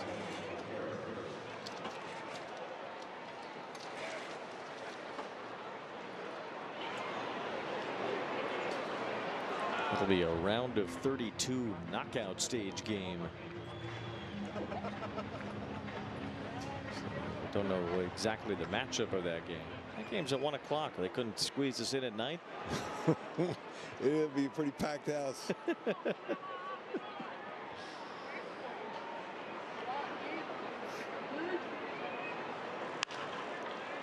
There's Karros with a fly ball to right. 2 outs here in the top of the 9th.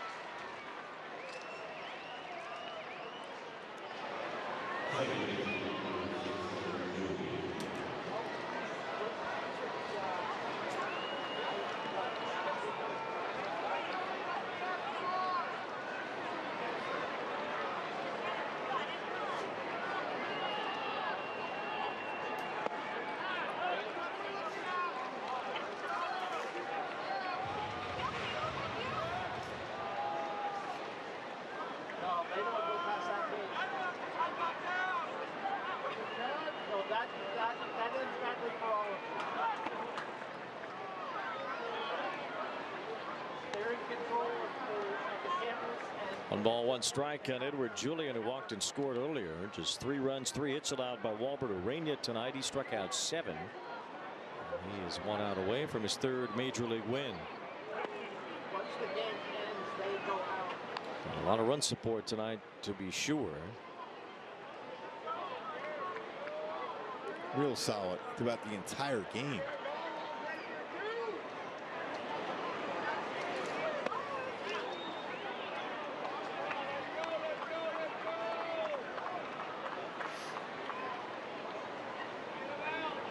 Kirby Yates has been sitting on 99 saves for a while. Has not gotten many save opportunities. Angels as a team have only had a couple of saves recorded over the last handful of weeks. That ball's rocketed fair into the right field corner. Hit off that sidewall, ricocheted back toward the middle of right field as Adele sends it back in. Julian keeps this game going with a double. Some quick hands there to keep that down the line and keep it fair.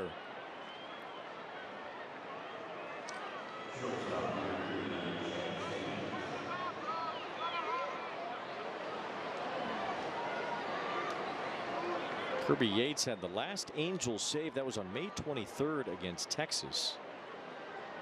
Before that, you had to go to Zephyr John on May 5th.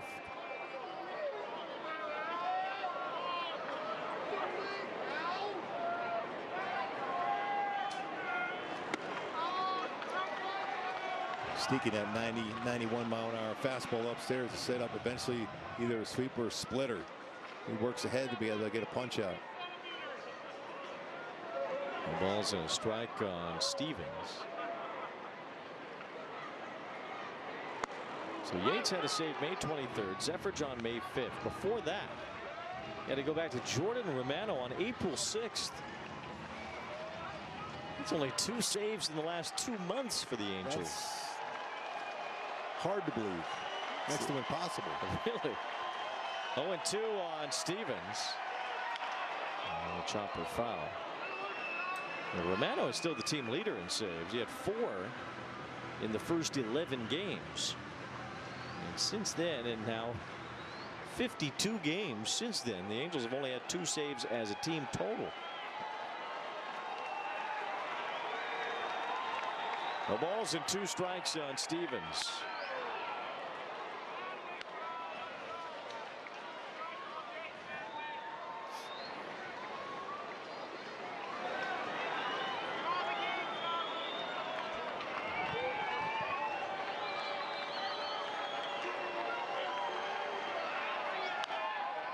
Stevens stays alive. It's still 1 ball and 2 strikes. See if he tries that sweeper to finish him off now.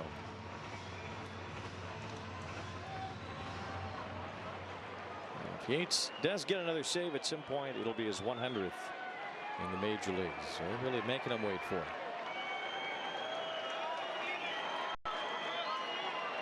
Swing and a miss, strike 3. Say goodnight to the Rockies. It was all Angels here tonight. Walbert, Ureña, a quality start, and a whole lot of hits from the Halos. Meckler with 4, Madrigal with 4. Some great defense by the Halos tonight. Found a way to beat the Rockies finally here. Grisham with a 2-run blast, 3 RBI night. Just some balance in the lineup for the Halos tonight.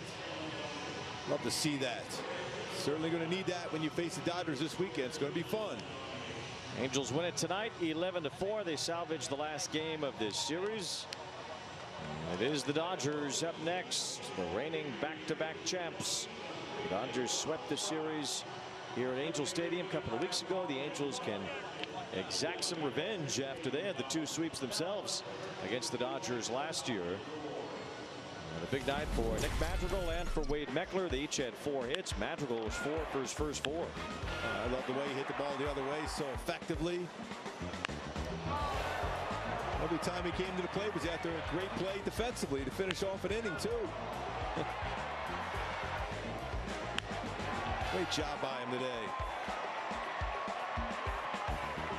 He ties his career high, scores Peraza, and the Angels. That's right. Yes. I don't have to say it again. Wow, how did you do that? Incredible. That's some talent you got working there, dude. 11-4 the final score tonight. And Nick Madrigal, our Toyota player of the game, with Erica Weston. Nick, what a ball game for you guys tonight. 16 hits, you had 4 of them, but a big second inning, the 6 runs in the second inning. What was the conversation in the dugout as the line kept moving in that one? Yeah, I think the whole team, we all felt good today. You know, it was one at bat after the other, and I mean, a lot of credit to the game plan, and everyone stuck to it, and overall, just a great win for us. Your second career 4-hit game. The first one, obviously, unique. What do you remember about that one? Yeah, that was my rookie year.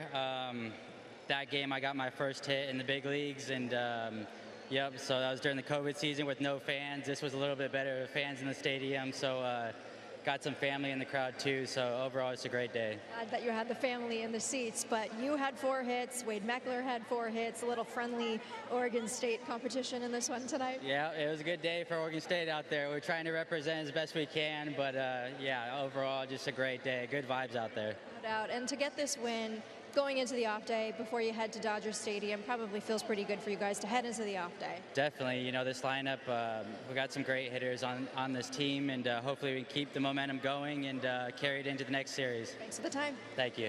All right, guys. Well, the next one's the big one against the Dodgers. That's going to be a lot of fun, but a lot of fun here tonight at the Big A. And the Halo will shine brightly after an 11-4 win. We'll be back to wrap it up.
11-4, 16 hits in this one. Walbert Ureña gets the win. The Angels now head up the I-5 for a weekend matchup against the Dodgers. Coverage starts 6 o'clock Friday night with our Angels Live pregame show. Coming up next, Angels Live postgame presented by Kia with Ken French and Tim Salmon. For Gooby and Erica and our entire crew, I'm Wayne Randazzo saying good night from Angel Stadium.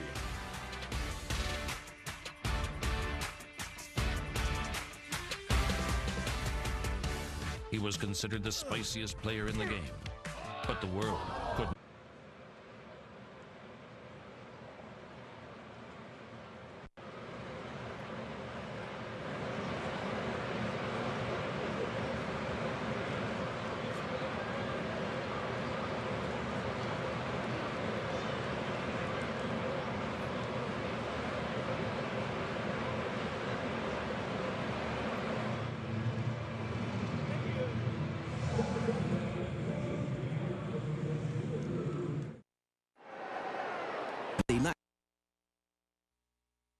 The MLB, yeah, it's got game. This game, these games, all the games, pre-game, post-game, and everything in between. This is baseball your way, with real-time stats, scores, breaking news, and custom content that hits every time, because you choose the teams and pick the players you want to follow. So when they catch it on the field, you catch it on the app. From your favorite teams, the Phillies walked it off, to the league's biggest stars. Jaw-dropping stuff from Bobby Witt Jr. Hey, I know that guy. Great player. Stay in the know all season long on Play Ball, only on MLB Network.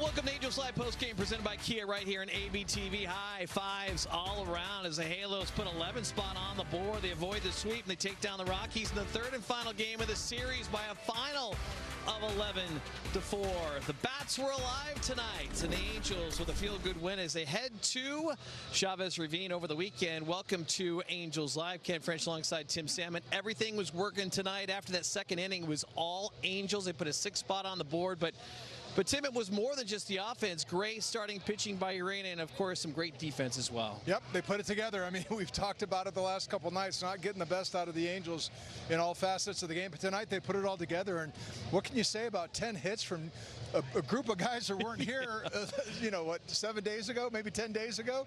That's pretty impressive. So great job, great win, a lot of energy tonight. That's good to see. Let's talk about a couple of those guys. One being Nick Madrigal, who was signed to a minor league deal in January of this year. He's a former 4th overall pick by the White Sox back in 2018. He's had a lot of injuries in his career.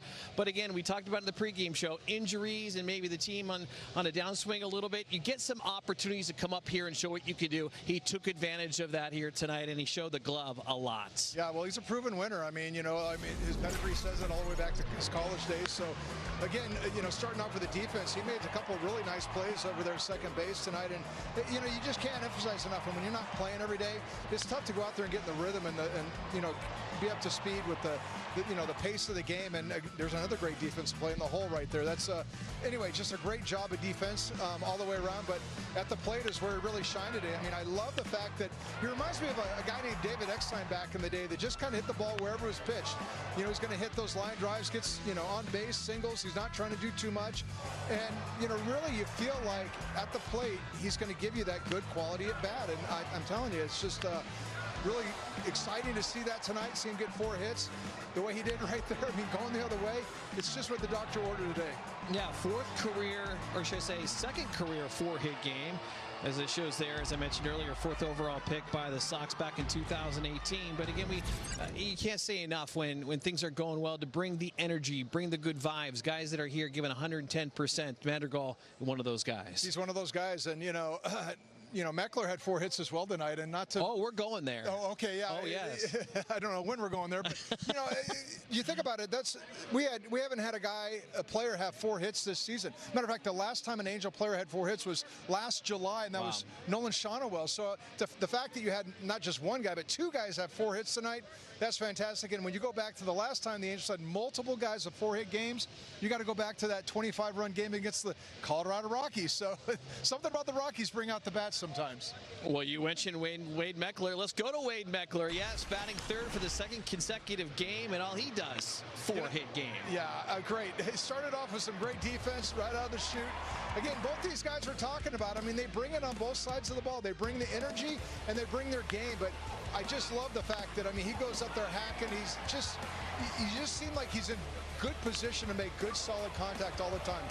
I love the way his hands are back, the way he loads. Just nice, solid swing right there. And I'm telling you, it just seems like you can't get anything past him. A great job of hitting tonight, 4 hits as well. Both those guys, I mean, the 4 hits, they were really on base, setting the tone, setting the tempo for the rest of the team. 389 in 12 games this season so far with the Halos. We can't say it enough. A local kid, went to Esperanza High School, grew up an Angels fan, of course, favorite player being Mike Trout. But when some of these guys are coming back, too, it's going to be tough to take guys like Meckler out of the lineup. It's going to be tough. I mean, it's a good problem to have, though. It's a good problem to have. I'm not sure I'd want to be the manager having to make that decision if you're talking to a veteran guy. But at the end of the day, it's a business. You're out here to play to win, and you're going to go with the hot hands. And when you got a guy that has an opportunity to play and he's showing that he can play, it's really difficult to take him out of the lineup. All right, we're talking about a win, and what does that mean? Well, it means we're talking about French fries. Yeah, French fries to put smiles on everybody's face. That's exactly right. Your Angels just won. You win free fries. Get free medium fries tomorrow with any $2 purchase. It excludes tax, and it's only on the app at participating McDonald's. It is a sweet taste of victory. On the other side, a big reason for the W tonight, Walbert, Ureña, doing what he does best on the hill.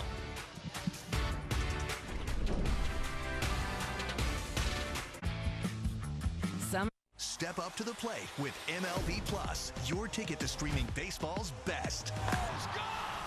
Enjoy MLB Network 24/7 with live out-of-market games and award-winning shows. Enhance game nights with MLB Big Inning, live and commercial-free. And hear live home and away radio broadcasts of every game. Plus live minor league action and even Game Day 3D. The ultimate second screen experience on MLB Plus. Now available on the MLB app.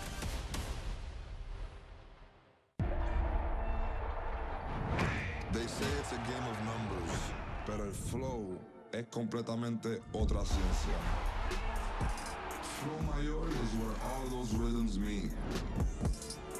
Porque el flow no es de un solo jugador, es de un corillo entero que prende estadio. De San Diego a Santo Domingo y cada parada en el camino. Cuando estamos activos, la liga sube de nivel. Esto es Flow Mayor. Did he do it?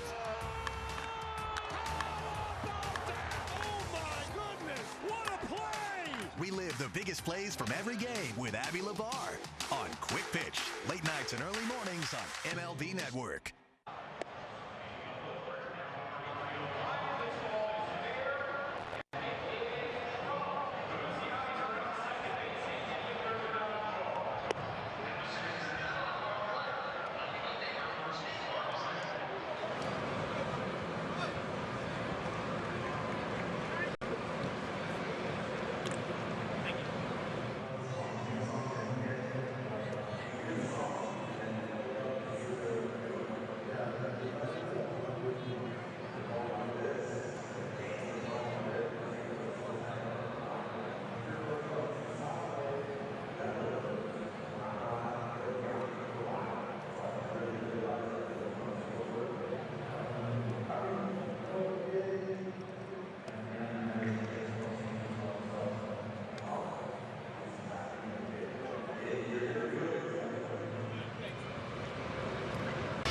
Angels Live and ABTV is brought to you by your local Kia dealers. Visit kia.com to discover movement that inspires. That baseball had movement on it. Yeah, that's Vaughn Grissom. Hit a 3-run shot in the bottom of the 4th inning. Should I say a 2-run shot? Part of a 16-hit attack. 11-4 is your final as we welcome you back inside the Big A. Ken French, Tim Salmon with you. Talking about a big win for your Halos as they avoid the sweep against the Colorado Rockies. And Walbert, Ureña, we talked about his dominance in May, and he brought that into his first start in June. Well, he did, and he did what we talked about in the pregame shows. Like, we wanted to see him throw more of those 2-seamers down in the zone and get away with them. And he had a lot of swing and misses with that 2-seamer, as well as chasing outside the zone. I thought that was the best he's thrown his 2-seamer all year long. And of course, you know, the changeup and the sweeper are always going to play, and they're always going to get their outs.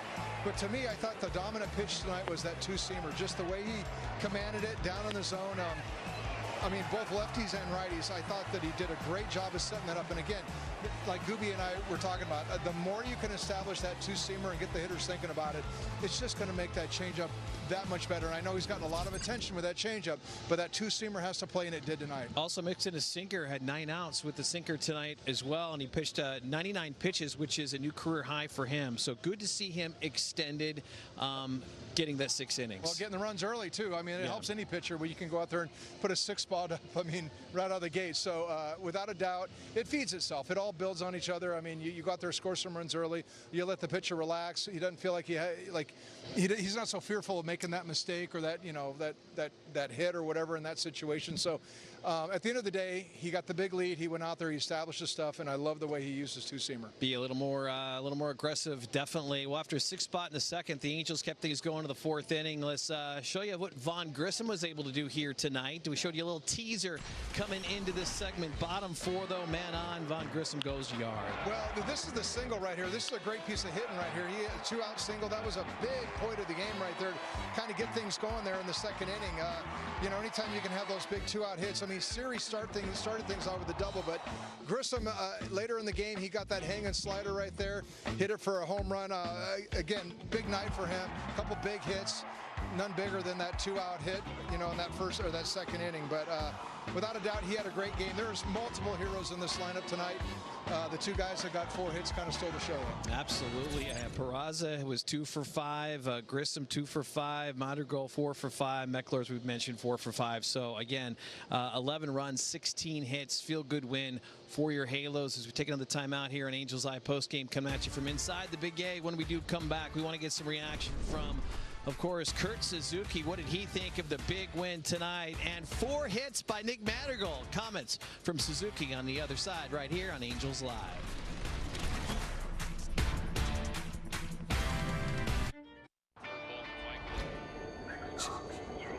We, the people of the ballpark, are all in on baseball. We want dingers and dogs, sunshine and a beat, a place to take it all in and let it all out. And maybe more than anything, a few hours with one another. Baseball for the people. Introducing the all-new MLB Plus, your ticket to streaming baseball's best. Enjoy MLB Network 24/7 with live out-of-market games and award-winning shows. Enhance game nights with MLB Big Inning, live and commercial-free. And hear live home and away radio broadcasts of every game, blackout-free. Even stream minor league games and more. It's all here and it's all new. Get MLB Plus for just $59.99 a year. Visit MLB.com/MLB Plus.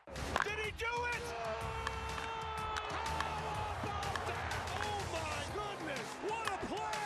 Relive the biggest plays from every game with Abby LeVar on Quick Pitch.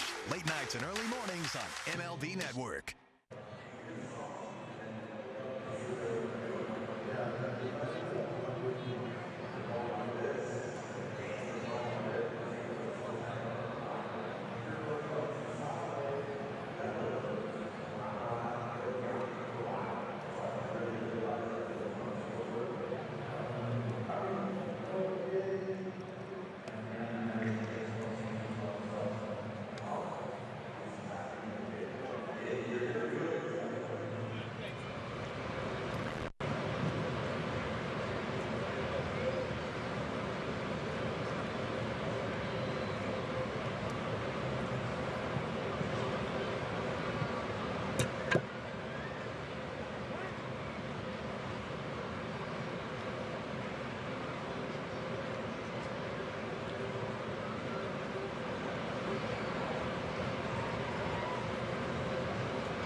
Angels Live on ABTV is brought to you by your local Kia dealers. Visit kia.com to discover movement that inspires. Guess who had one mech of a game? I'm talking about Wade Meckler, and the rest of his teammates had a great game tonight. Here's Kurt Suzuki talking about an 11-4 win.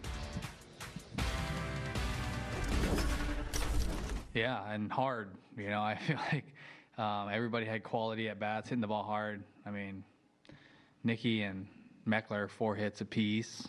It was those are fun nights, you know, fun nights you want to be a part of. I feel like it was a momentum. The hitting was contagious. Guys kept having good at bats, so it was great. Is that what you noticed in that second inning as the line kept moving, just better at bats? Yeah, it just looked like guys weren't trying to do too much, right? Weren't trying to, you know, hit the ball over the fence. Everybody's trying to hit homers. It was keep the line moving, quality at bats, and it was fun. It seems like the last 2 weeks that's kind of been a theme for this offense. It's kind of starting to wake up a little bit. What have you been kind of seeing these last couple weeks? Yeah, I think it was quality at bats in the sense of, you know, moving the ball forward, you know, battling with 2 strikes and using the big part of the field. Everybody's not just trying to hook everything. You know, I feel like we use the whole field and almost just take what the pitchers give us, you know, not trying to, you know, hook a slider for a homer down and away. You know, it's like take your base hits, you know, move runners over, get runners in. And yeah, like I said, it was impressive by the guys. And how important is this to have a performance like this just to help the last game and just this whole series, keep the momentum moving forward? Yeah, for sure. The last 3 games, and you know, include the last game in Tampa, you know, I feel like, you know, was tough. You know, definitely was tough. But I think having a night like tonight, where everything kind of clicked and everybody, you know, did their part, got that good feeling, right? That good feeling going into the next series. Would you say the identity of the offense is changing a little bit, considering you have the guys that have been called up that make contact with the ball and play? You mentioned the 2 guys with 4 hits tonight. Does that make it different? Yeah, for sure. I think it balances out the lineup a little bit. Not righty-lefty, but more, you know, contact, move the ball around, things like that. And I think it just added a little bit of a different vibe to the lineup. So I think it balanced it out. It works great, and you know, we feel good about what we're doing right now. Kurt mentioned that good feeling. Going to need some, Tim, right? Because you got that day off tomorrow, but then you go up and play one of the best teams in baseball. Well, yeah, that's a tough stretch right there. I mean, maybe, I don't know. Houston seems like they're playing a little better, but you cannot look past the Dodgers. But, you know, the one thing about this Angels team, they seem to play well in Dodger Stadium and the last handful of years. And hopefully they have some momentum going for them right now. They're swinging the bats a lot better than they did a few weeks ago. So I'm looking for, you know, a different Angels team to take on the Dodgers. It's always better to have a game like this with an off day as well, right? It makes that off day a little bit better. Well, it obviously makes it better. You know, when I played, I didn't like off days because you felt like you lost your rhythm. You're right, like, keep it going. I had 4 hits last night. I want to play tomorrow. I want to get back in the box. Absolutely. So, yeah, sometimes it just depends on the guy and the player. But, yeah, sometimes those off days are helpful. Sometimes they're not. All right, we'll see what happens. Hopefully it is a good thing for this Angels club. They've struggled the first 2 games of this series, but boy, do they come back in a big way. Thanks to a 16-hit attack, putting 11 runs on the board. Siri, of course, he was involved, and the rest of the boys as well. And Wade Meckler, of course, the guy had 4 hits. Yeah, 4 for 5, hitting in that 3rd spot. Von Grissom going yard, and Nick Madrigal, how about a 4-hit game as well? Hazelton 11-4. We'll see you on Friday from Chavez.